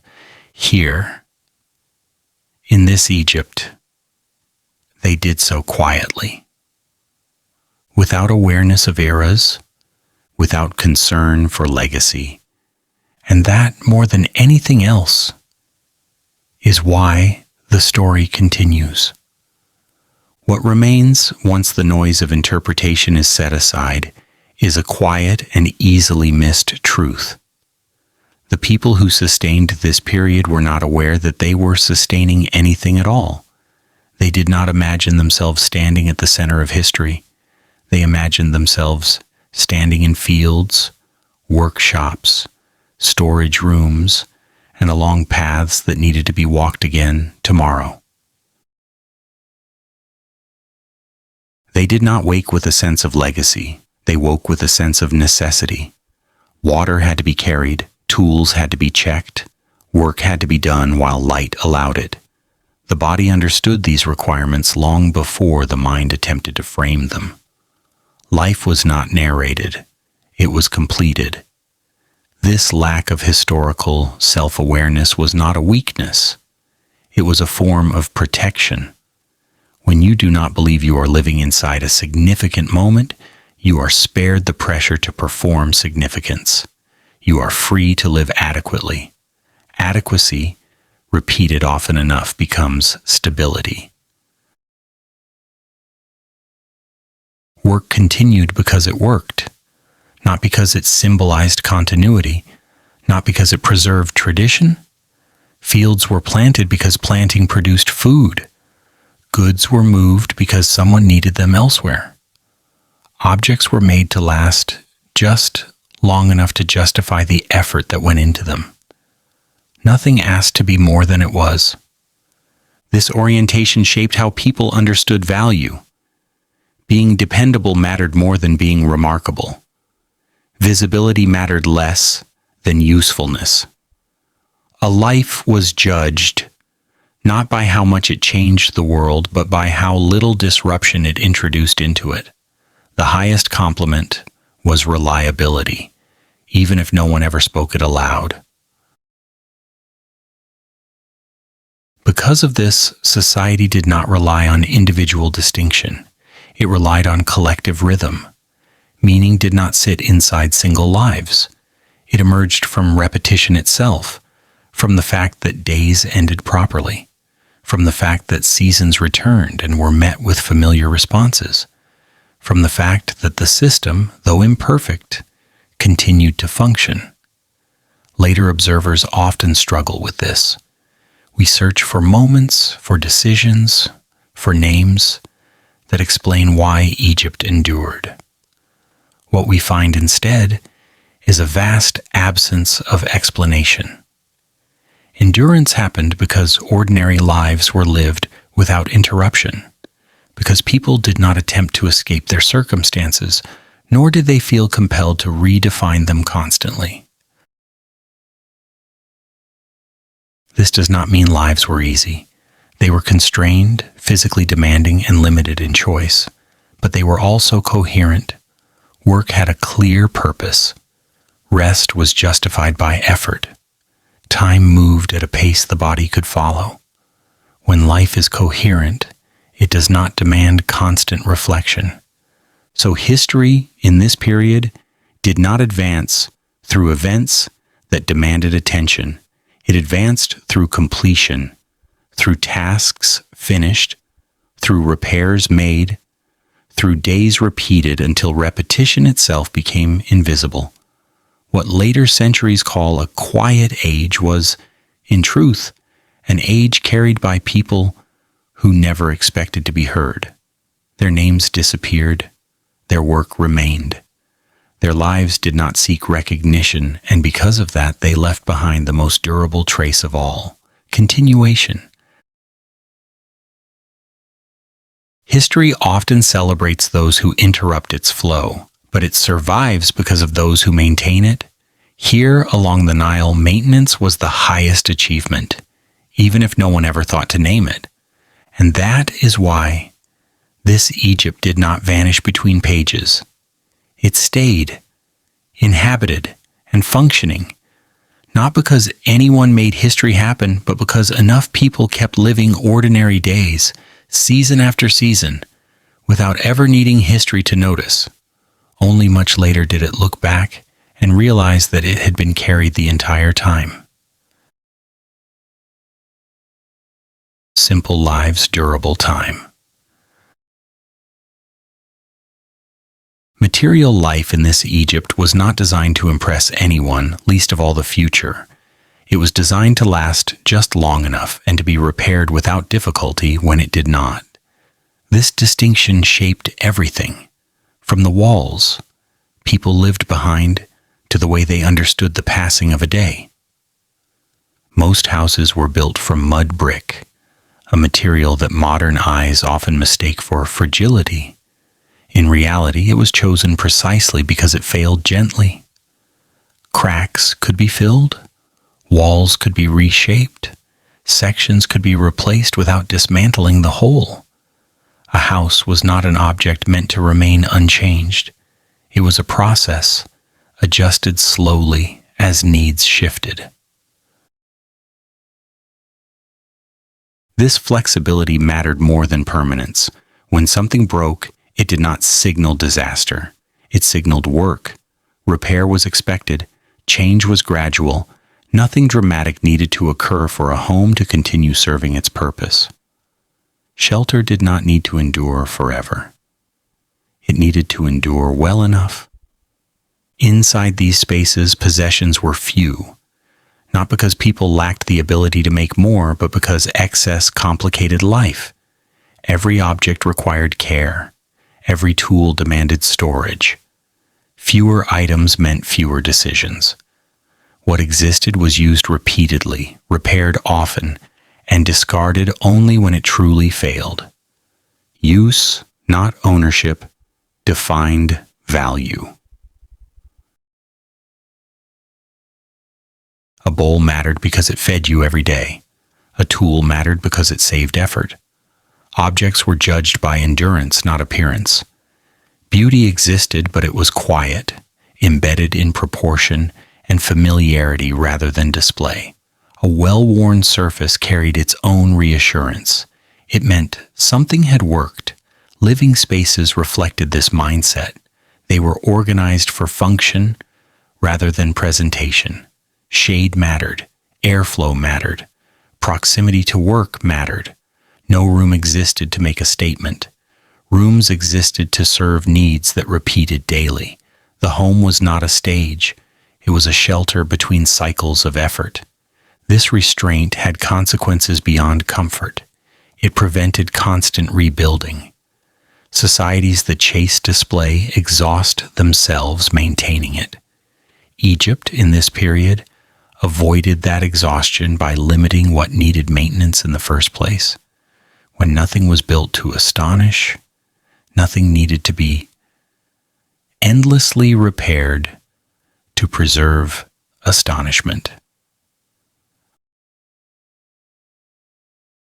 The same logic shaped how time was experienced. There were no precise clocks, dividing the day into segments that demanded attention. Time was not counted, it was observed. Light arrived, light faded, work began, work ended. The day did not stretch because it could. It ended because it should. Morning was not announced by urgency. It arrived gradually, and with it, permission to begin. Evening was not negotiated. When light withdrew, effort followed. Rest was not framed as a choice. It was a consequence. The body stopped because the world quieted. This created a relationship with time that feels almost unfamiliar now. Time was not something to manage. It was something to move through. You did not ask how much time you had. You asked what could be done before darkness returned. As a result, days had clear shapes. They began. They filled. They closed. There was little temptation to borrow from tomorrow's energy because tomorrow would arrive with its own demands. Exhaustion was not admired. It was a signal that limits had been crossed. Rest, therefore, carried no moral weight. It did not require justification. It followed effort naturally. Sleep arrived not because someone decided to stop, but because continuing no longer made sense. In this way, rest was woven into life rather than scheduled around it. This slower shaped experience of time softened the mind. Without constant measurement, anxiety had less room to expand. You were not racing an abstract schedule. You were responding to the world as it presented itself. When the day ended, it was finished. Nothing remained undone in theory. Only tasks that would return when light did. This clarity reduced mental strain.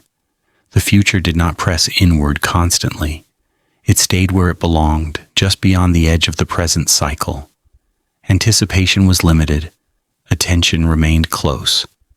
Material simplicity and temporal clarity reinforced one another. When you owned little, you managed little. When time moved slowly, you hurried less. Together, they created a life that resisted escalation. There was no incentive to accelerate when nothing demanded it. This does not mean life was comfortable. It was constrained. It required effort, but it was coherent. The shape of the day matched the shape of the body. The shape of the home matched the shape of use. Nothing demanded more than could reasonably be given. Because of this, society did not need constant rebuilding, materially or emotionally. Structures aged instead of collapsing. Habits adjusted instead of breaking. Time flowed instead of fragmenting. Egypt endured these centuries not by building harder, faster, or larger, but by accepting limits and designing life within them. Walls were meant to be repaired. Objects were meant to last. Days were meant to end. And when life is arranged this way, continuity stops feeling like an achievement. It becomes the natural outcome of restraint. This was a world that did not rush, not because it lacked ambition, but because it understood where rushing led. It chose durability over display, rhythm over measurement, and rest over insistence. Time moved slowly here, not because nothing happened, but because everything had a place, and nothing needed to be forced beyond it. And within this arrangement, life gained a particular steadiness that did not depend on optimism. It depended on fit. When materials, spaces, and time align closely with what the body can reasonably sustain, strain loses much of its sharpness. You still worked hard, but you did not work against the structure of the day. Effort rose and fell with light, heat, and season, not with abstract demands. This alignment created a subtle form of confidence, not confidence in progress, but confidence in sufficiency. You did not expect the house to impress. You expected it to shelter. You did not expect objects to express identity. You expected them to endure. When they failed, the failure was anticipated, even welcomed, because it invited repair rather than replacement. Repair reaffirmed familiarity. Replacement introduced uncertainty. Over time, this produced an environment that aged visibly but calmly. Walls softened at the edges, surfaces grew smooth through use. Nothing looked new for long, but nothing needed to. Wear was not a sign of neglect. It was evidence of belonging. An object that bore marks had proven itself useful. A space that showed adaptation had proven itself inhabited. The same acceptance applied to the body. Fatigue was not framed as weakness. It was a boundary. Pain was not romanticized. It was information. The body was treated as part of the system, not a resource to be exhausted in pursuit of something abstract. When it signaled the need to stop, stopping was allowed. This relationship with the body shaped evenings in particular. As light receded, the world gradually withdrew permission to continue. Shadows lengthened, movement slowed, tasks narrowed to what could still be done safely. Eventually, nothing remained but rest. There was no resistance to this transition. It felt natural because it had always happened this way. Without artificial brightness to argue otherwise, the night carried authority. It did not need enforcement. It simply arrived. Sleep followed not as an achievement, but as a conclusion. The day had finished what it could. Continuing would add nothing. This ending gave days a sense of completeness that modern time often lacks. When a day ended, it was done. You did not carry it forward unfinished in the mind. There were no alerts, no reminders, insisting it could have been more. Tomorrow would bring its own tasks, shaped by the same limits. This completeness mattered. It allowed the mind to settle. Anxiety thrives in unfinished time, in days that refuse to close. Here, days closed themselves. That closure was restful. Material restraint and temporal clarity reinforced each other quietly. When you did not chase excess, time did not feel scarce. When time did not feel scarce, accumulation lost its urgency. Life did not escalate, it settled. This is how societies avoid constant rebuilding, not by resisting change entirely, but by designing life so that change arrives gently. Walls crack instead of collapse. Objects wear instead of break. Days conclude instead of overflow. Egypt, in this period, arranged itself around this principle without naming it. Nothing needed to be maximized. Everything needed to be maintainable. That choice, repeated across generations, produced durability that spectacle never could. And so material life remained simple, not out of deprivation, but out of understanding. Time moved slowly, not because it lacked content, but because content fit within its bounds. Life did not hurry toward improvement. It remained where it was useful. In this quiet balance between effort and rest, between repair and use, between light and darkness, Egypt found a way to continue without exhausting itself. Not loudly, not impressively, but long enough for centuries to pass almost unnoticed, shaped by days that knew exactly when to end. What this way of living ultimately created was a society that did not need to be constantly rescued from itself. When material life is modest and time is allowed to keep its natural shape, crises lose their ability to multiply. Problems still appear, but they remain proportional. A cracked wall asks for repair, not reinvention. A difficult season asks for restraint, not collapse. Because homes were built to be adjusted, not preserved as ideals, people did not panic when change was required. Change was expected. It arrived slowly, and it was met with hands already accustomed to fixing rather than replacing. This attitude carried over into every other part of life. When something failed, the question was not why it failed, but how it would be managed. Objects aged alongside their users. Tools developed familiar weights. Surfaces recorded touch. Nothing remained pristine and nothing needed to. Newness was not a value in itself. Familiarity was. A familiar object reduced effort. A familiar space reduced uncertainty. Over time, this familiarity created a deep sense of orientation. You knew where you were. You knew how things worked. You knew what the day would likely ask of you. This knowledge softened time even further. Without precise measurement, there was no sense of falling behind. You were either within the light or outside it, working or resting.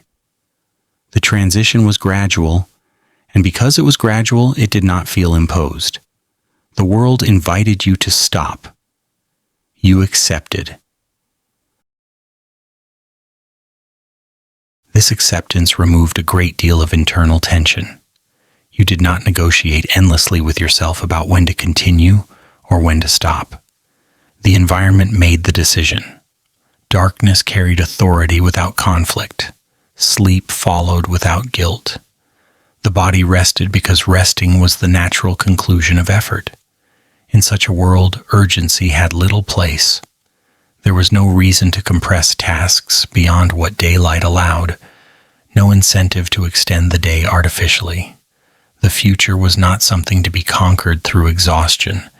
It was something that arrived on its own, provided the present was handled carefully. This careful handling of both material and time prevented escalation. Nothing spiraled quickly. Nothing demanded constant rebuilding. Structures endured because they were allowed to age. People endured because they were allowed to rest. Systems endured because they were never pushed beyond what they could sustain. The result was not stagnation, but equilibrium, a balance that did not require explanation. Life moved at a speed that the body recognized as reasonable. Effort and recovery followed one another without argument. Days ended cleanly. Nights belonged to rest. This is why Egypt, during these centuries, did not feel the need to reinvent itself constantly. Reinvention is exhausting. Maintenance is quieter. Egypt chose the quieter path. It built less, repaired more, hurried less, and slept when the world went dark. In doing so, it created a form of endurance that rarely draws attention, not the endurance of monuments that resist time by standing apart from it, but the endurance of habits that move with time, adjusting just enough to remain intact. Material life stayed simple because simplicity made survival manageable. Time stayed slow because nothing forced it to speed up. Together they formed a life that did not burn itself out trying to be more than it was. And that, in the end, was enough. Silence is not absence. The Dark Age is a modern misinterpretation. The idea of a dark age tells us far more about modern expectations than it does about the past itself. We are accustomed to equating value with visibility, creativity with output, importance with noise. When we look back at Egypt between 410 and 900 AD and see fewer monuments, fewer declarations, fewer named achievements, we often assume that something essential is missing. But what is missing is not life. It is spectacle. This period is frequently described as culturally empty because it does not produce what later centuries learned to admire. There are fewer grand buildings, fewer texts meant to endure, fewer moments that announce themselves as turning points. From a distance, this can look like decline. From within, it looked like maintenance. Egypt was not trying to impress history during these centuries. It was trying to remain intact. Cultural energy did not disappear. It redistributed itself into quieter forms. Practices continued. Skills were passed on. Stories were told in familiar spaces, not preserved for strangers. Meaning was not exported. It stayed close, embedded in routine. A culture focused on continuity does not feel the need to constantly display itself. Display is expensive. Continuity is careful. This is why judging the period by what it failed to produce misses its central achievement. The goal was not innovation for its own sake. Innovation introduces instability. It demands attention, resources, and tolerance for failure. Egypt, having already learned the cost of excess, chose preservation instead. Not preservation of monuments, but of function. What endured mattered more than what dazzled. Languages evolved quietly. Customs adjusted without ceremony. Beliefs layered themselves gently, rather than replacing one another abruptly. Change happened, but it happened slowly enough to be absorbed. This absorption is difficult to trace because it leaves few sharp edges. Historians often prefer edges. Life rarely does. The absence of dramatic cultural production does not indicate a lack of imagination. It indicates a different allocation of effort. When survival depends on cooperation and restraint, creative energy flows into problem solving rather than display, how to repair rather than rebuild, how to adapt rather than replace, how to continue without interruption. In this sense, the period is culturally rich, just not in ways that announce themselves loudly. Culture lived in habits, not artifacts, in repetition, not reinvention, in shared understanding rather than recorded statement. These forms are fragile in the archive, but durable in practice. The modern tendency to label such periods as empty reveals our discomfort with quiet success. We are trained to look for progress that accelerates, not stability that endures. Yet endurance is one of the most difficult achievements a society can manage. It requires constant, low-level coordination, patience, and restraint. It rarely receives applause. Egypt did not fragment during these centuries. It did not forget how to function. It did not lose coherence. These are not small accomplishments. They are foundational ones. The fact that the country remained inhabited, organized and responsive to its environment, is itself a cultural achievement, even if it does not take the form of something easily displayed. Silence here was not emptiness. It was balance. A society that is constantly reinventing itself risks tearing its own structure apart. A society that learns when not to innovate preserves the conditions that make life possible. Egypt chose the latter. It accepted fewer peaks in exchange for fewer collapses. So when we encounter this period and feel that it lacks energy, what we are really sensing is a lack of performance. Life did not perform itself for the future. It simply continued, and continuation, sustained across centuries, is not evidence of failure. It is evidence of a system that understood its limits and lived within them. The quiet of this age is misleading. Only if we assume that history must always speak loudly to matter. In reality, some of the most resilient cultures are those that learn when to lower their voice. Egypt, between 410 and 900 AD, did exactly that. It did not stop living. It stopped shouting. And in that calm, uncelebrated silence, it remained very much alive. What we often fail to notice is how much effort silence can contain. Maintaining a society without tearing it apart requires a continuous, quiet expenditure of care. When nothing dramatic is allowed to dominate attention, many small adjustments must be made constantly to keep balance. This kind of labor does not announce itself, and because it does not announce itself, it is easy to overlook. Egypt during these centuries practiced a form of cultural restraint that modern perspectives struggle to appreciate. Rather than channeling energy into visible creation, it invested in coherence. Customs were preserved not because they were ancient, but because they still worked.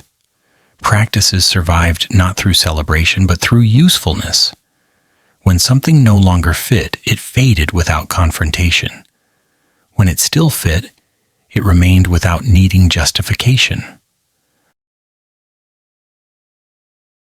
This created a culture that felt inward-facing rather than expressive. Meaning circulated within communities instead of being projected outward.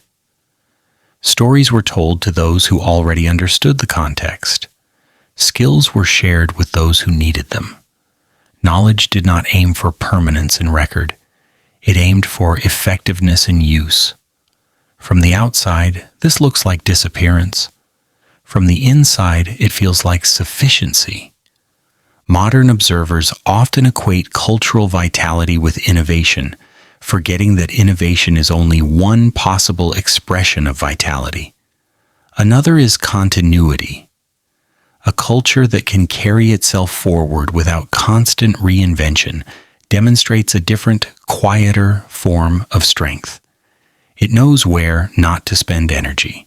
It knows which pressures to ignore.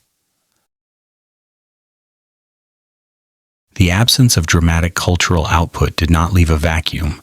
It left room. Room for daily life to function without distraction. Room for systems to remain stable, long enough for generations to pass without rupture. Room for people to live without the burden of having to matter beyond their immediate world. In this sense, the so-called darkness of the period is a projection. It reflects our discomfort with a history that does not perform for us. Egypt was not silent because it was empty. It was silent because it was busy doing something far less visible and far more difficult. It was staying intact.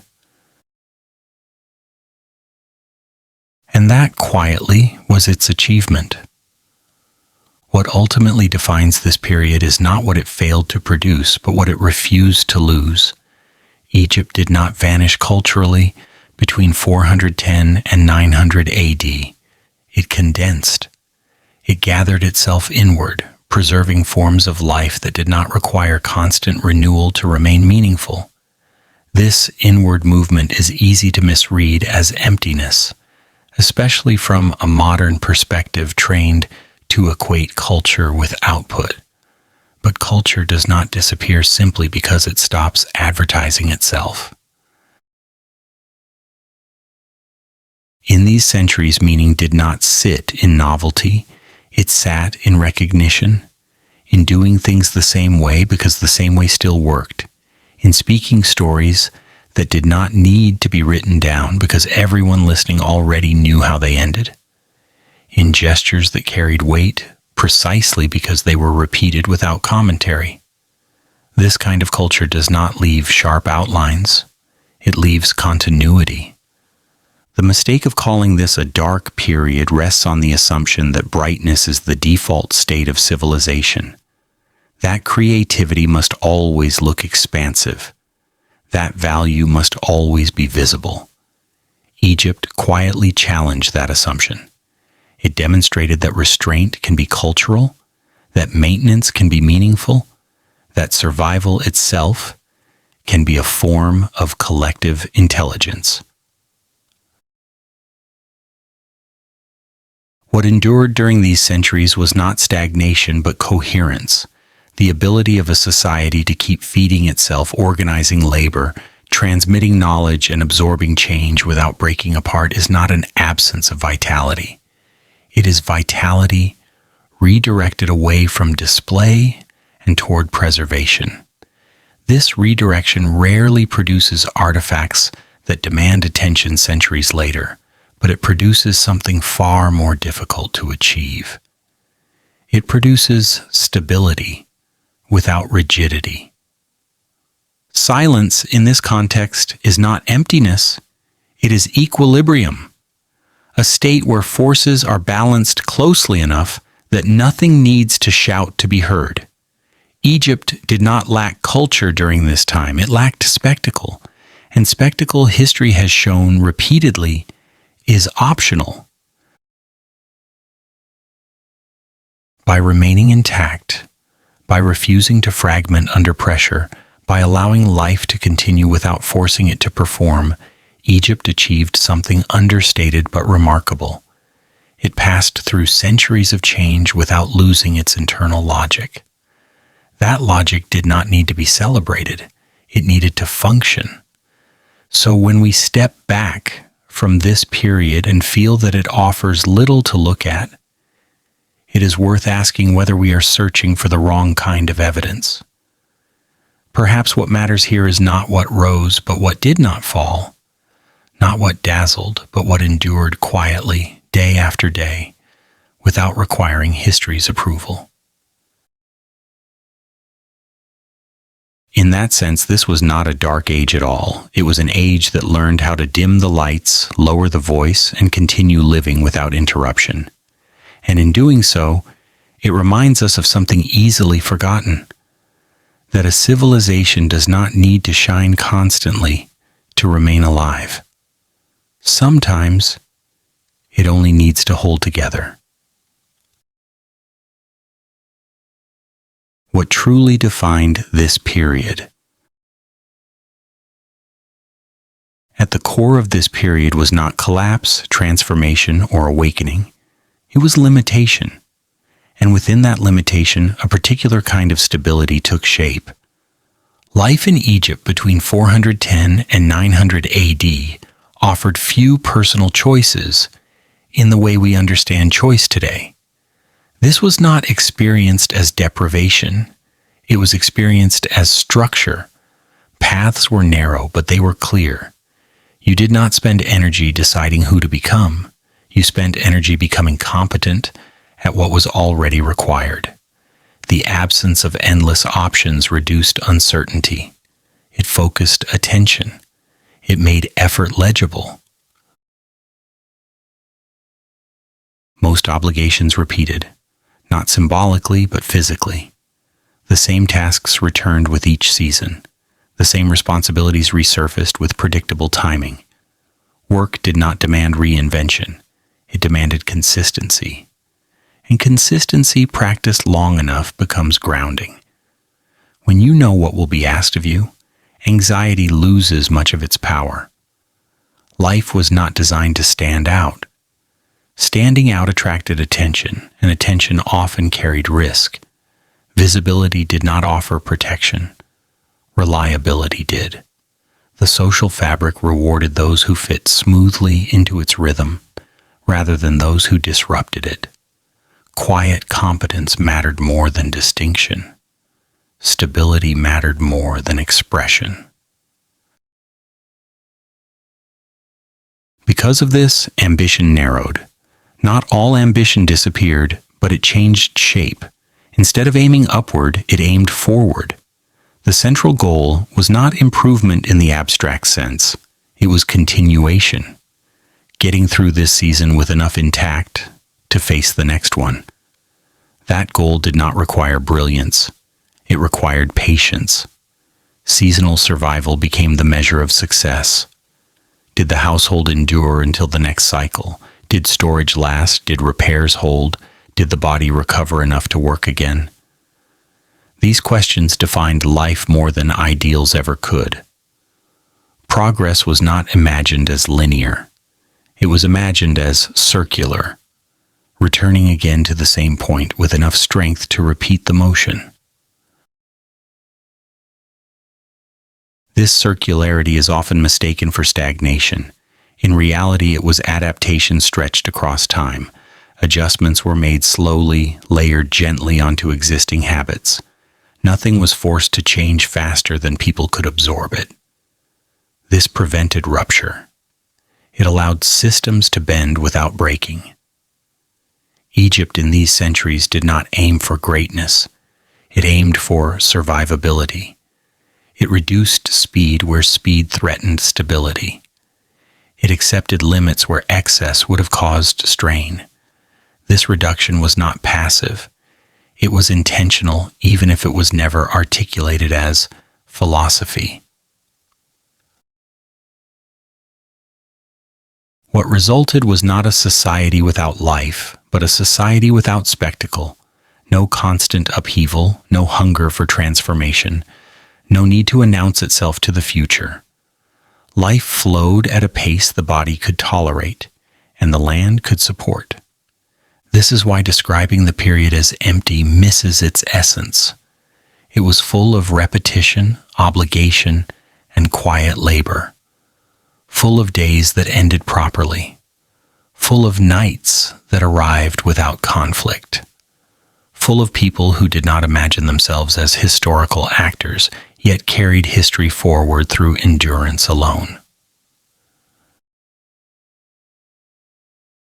Egypt between 410 and 900 AD was not a blank space between achievements. It was a phase of reduced volume where life continued by narrowing its focus. A society that learned how to slow itself down without stopping, without drama, without glory. And that restraint, repeated over centuries, proved to be enough. What this period ultimately teaches us is not how civilizations fall, but how they choose not to. Egypt did not survive by expanding its reach or reinventing its identity. It survived by lowering its demands on itself, by accepting that life did not need to feel meaningful every day in order to remain meaningful across generations. When personal choice is limited, attention turns outward rather than inward. You do not ask endlessly what you want.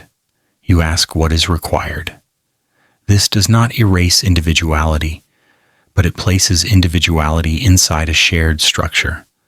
The self does not float freely. It rests within obligation, routine, and expectation. For most people, this felt less like confinement and more like orientation. You knew where you belonged because the boundaries were visible. Repetition, so often framed negatively in modern thought, functioned here as reassurance. The same tasks returning year after year meant that knowledge accumulated quietly. You did not need to experiment constantly. You refined. You adjusted slightly. You learned where effort mattered and where it could be spared. Over time, this created efficiency without speed and skill, without display. Life's refusal to stand out was not accidental. It was protective. A society that does not constantly draw attention to itself is harder to destabilize. It does not depend on fragile moments of success. It depends on habits that absorb failure. When expectations are modest, disappointment does not cascade into collapse. The focus on reaching the next season shaped emotional life as well. Hope was not abstract. It was practical. Hope meant enough water, enough grain, enough strength to work again. Fear, likewise, remained contained. It had a shape. It did not expand into existential dread. The future was not imagined as radically different from the present, and that continuity softened its threat. This is why the period feels calm when approached on its own terms. Not because nothing went wrong, but because nothing was allowed to spiral. The culture discouraged excess emotion just as it discouraged excess ambition. Extremes were inefficient. Balance was survivable. From a modern perspective, this can feel constraining. We value expression, choice, visibility, but those values are expensive. They require energy, surplus, and tolerance for instability.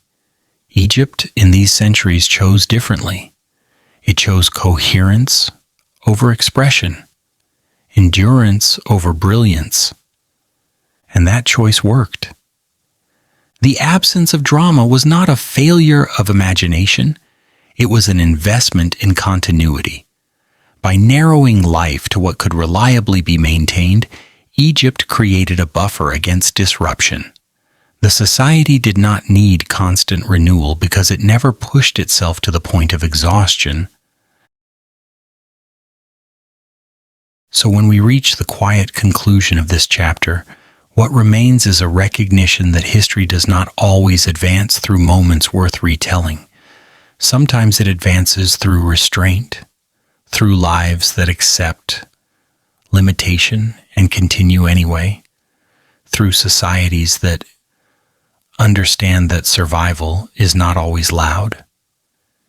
Egypt between 410 and 900 AD was not waiting to become something else. It was already what it needed to be: slower, quieter, less visible, but stable enough to remain. And in that steadiness, season after season, it endured. What brings this chapter to rest is a realization that feels almost uncomfortable in its simplicity. Nothing here was designed to be memorable, and yet everything here was designed to last. A life with few choices does not automatically feel smaller. It often feels clearer.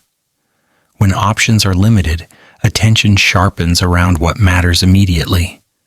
Energy is not scattered. Desire does not endlessly negotiate with itself. You do what must be done, not because it fulfills a narrative, but because it carries you forward. In this Egypt, clarity replaced possibility, and clarity proved easier to live with. The repetition of obligation did not hollow life out. It gave it shape. Days were not opportunities to distinguish oneself. They were units of continuation. You worked so that work could continue. You rested so that effort could return. The logic was circular, not progressive, and that circularity protected the system from collapse. Nothing raced ahead fast enough to tear the structure behind it. Life's refusal to stand out was not resignation, it was restraint, a recognition that visibility attracts pressure and pressure accelerates breakdown. By remaining unremarkable, life remained intact. By aiming only to reach the next season, people avoided the exhaustion that comes from aiming too far ahead. This is the part modern perspectives struggle to accept.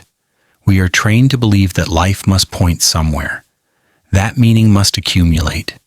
That history must be moving towards something better, louder, brighter. Egypt, in this period, rejected that logic without argument. It did not aim upward. It aimed forward, one season at a time. And forward did not mean improvement. It meant survival without rupture. The absence of drama was not emptiness, it was insulation.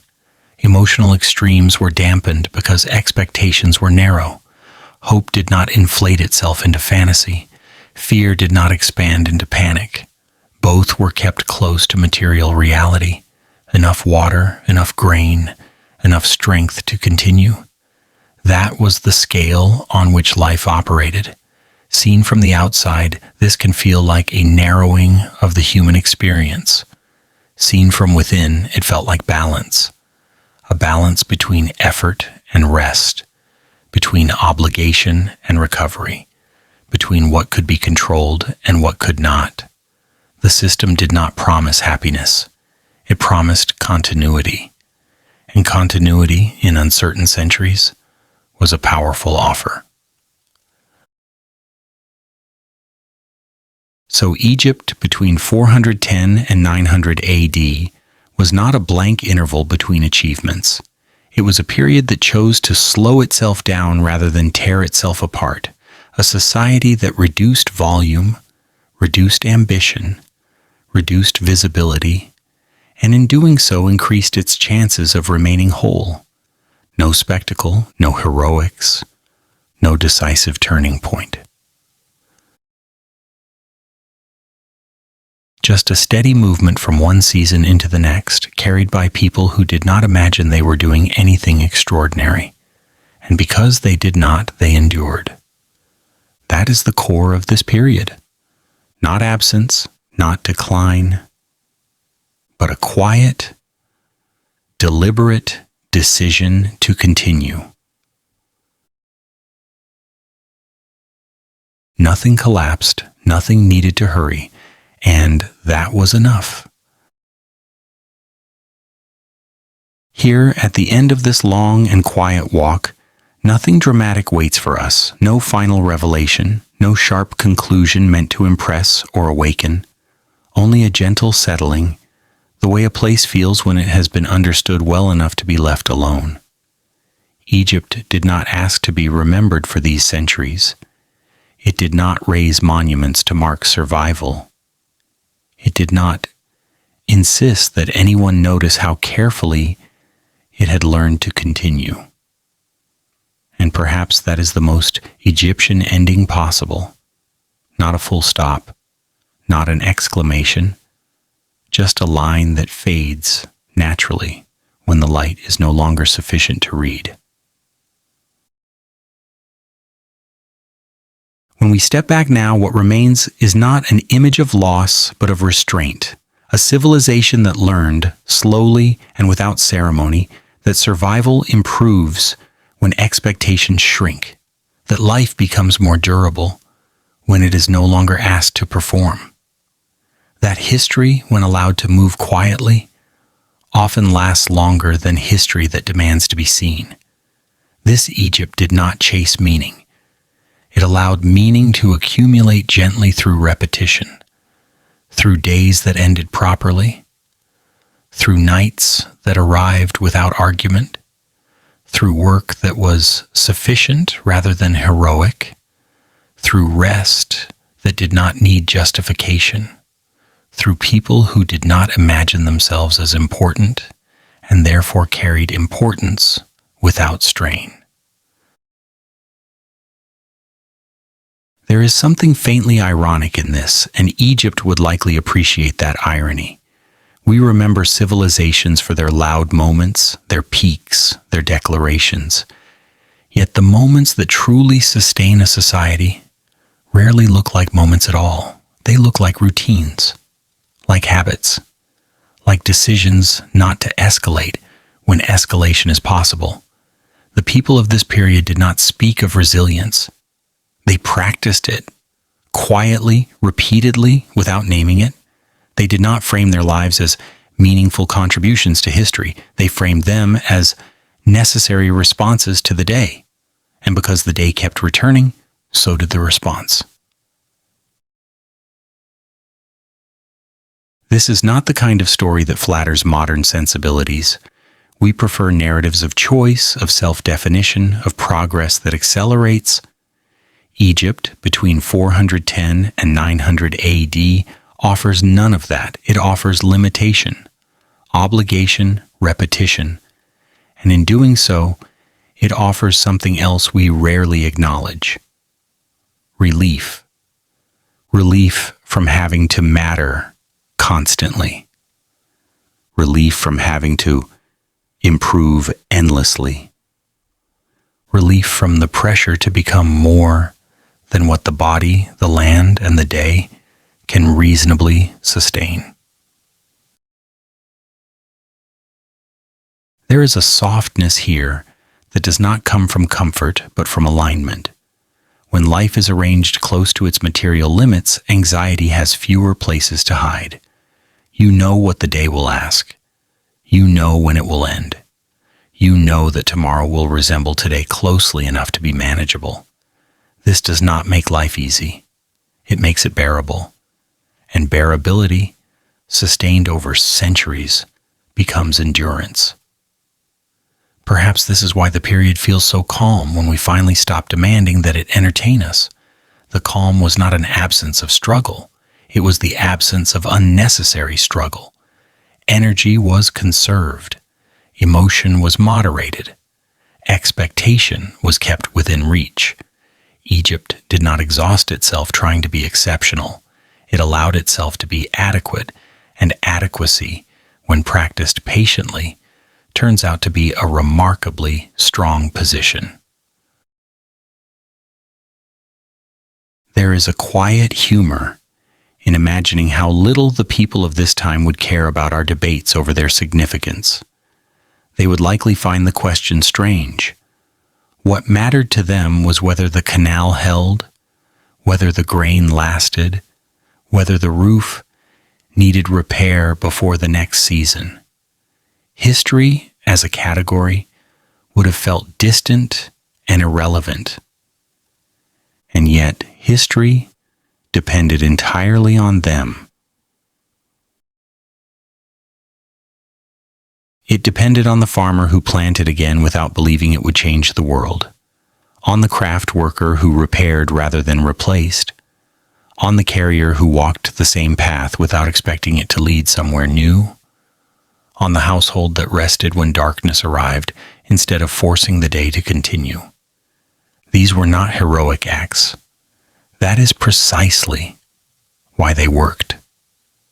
As this story closes, there is no lesson to extract neatly, no instruction to carry forward explicitly. Egypt did not offer advice, it offered an example, and even that example is quiet enough to be missed unless one is already inclined to listen. It shows us that a society does not need to be brilliant to be durable. That culture does not need to be loud to be alive. That history does not always move forward through breakthroughs. Sometimes it moves sideways. Sometimes it stays still long enough for people to breathe.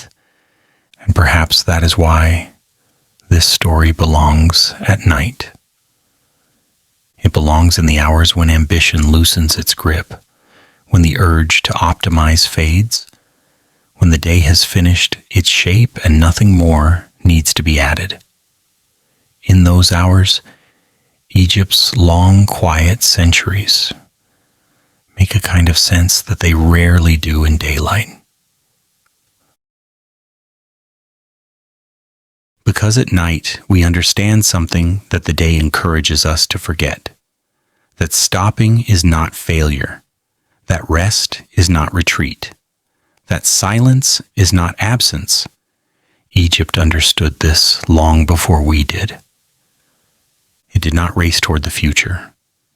It waited for the flood. It waited for the light. It waited for the body to recover. And in that waiting, life continued, without tearing itself apart. So if this story has felt gentle, if it has drifted rather than driven, if it has allowed your thoughts to slow instead of sharpen, then it has done what this history does best. It has refused to hurry. There is no rush here. There never was. The world did not end for Egypt in these centuries. It simply learned how to move more quietly within it. And in that quiet, uncelebrated persistence, something rare happened. Nothing collapsed. Nothing exploded into greatness. Life went on. And sometimes, when the light fades and the noise finally settles, that is the most restful ending history can offer. As we reach the quiet edge of this journey, there is nothing left to prove and nothing left to explain.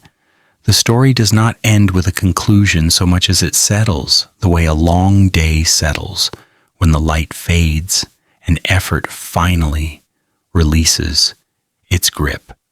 Egypt does not close its chapters with drama. It simply grows still. Thank you for staying with this slow walk through time. Thank you for listening in a way that does not demand urgency, resolution, or spectacle. These quiet histories exist only because someone is willing to remain with them, unhurried until the end. If the world outside feels too loud again, you are always welcome to return. These nights do not disappear, they wait. History will still be here, moving gently, unconcerned with speed, speaking only when someone is willing to listen. For now, rest well, and thank you truly for being here.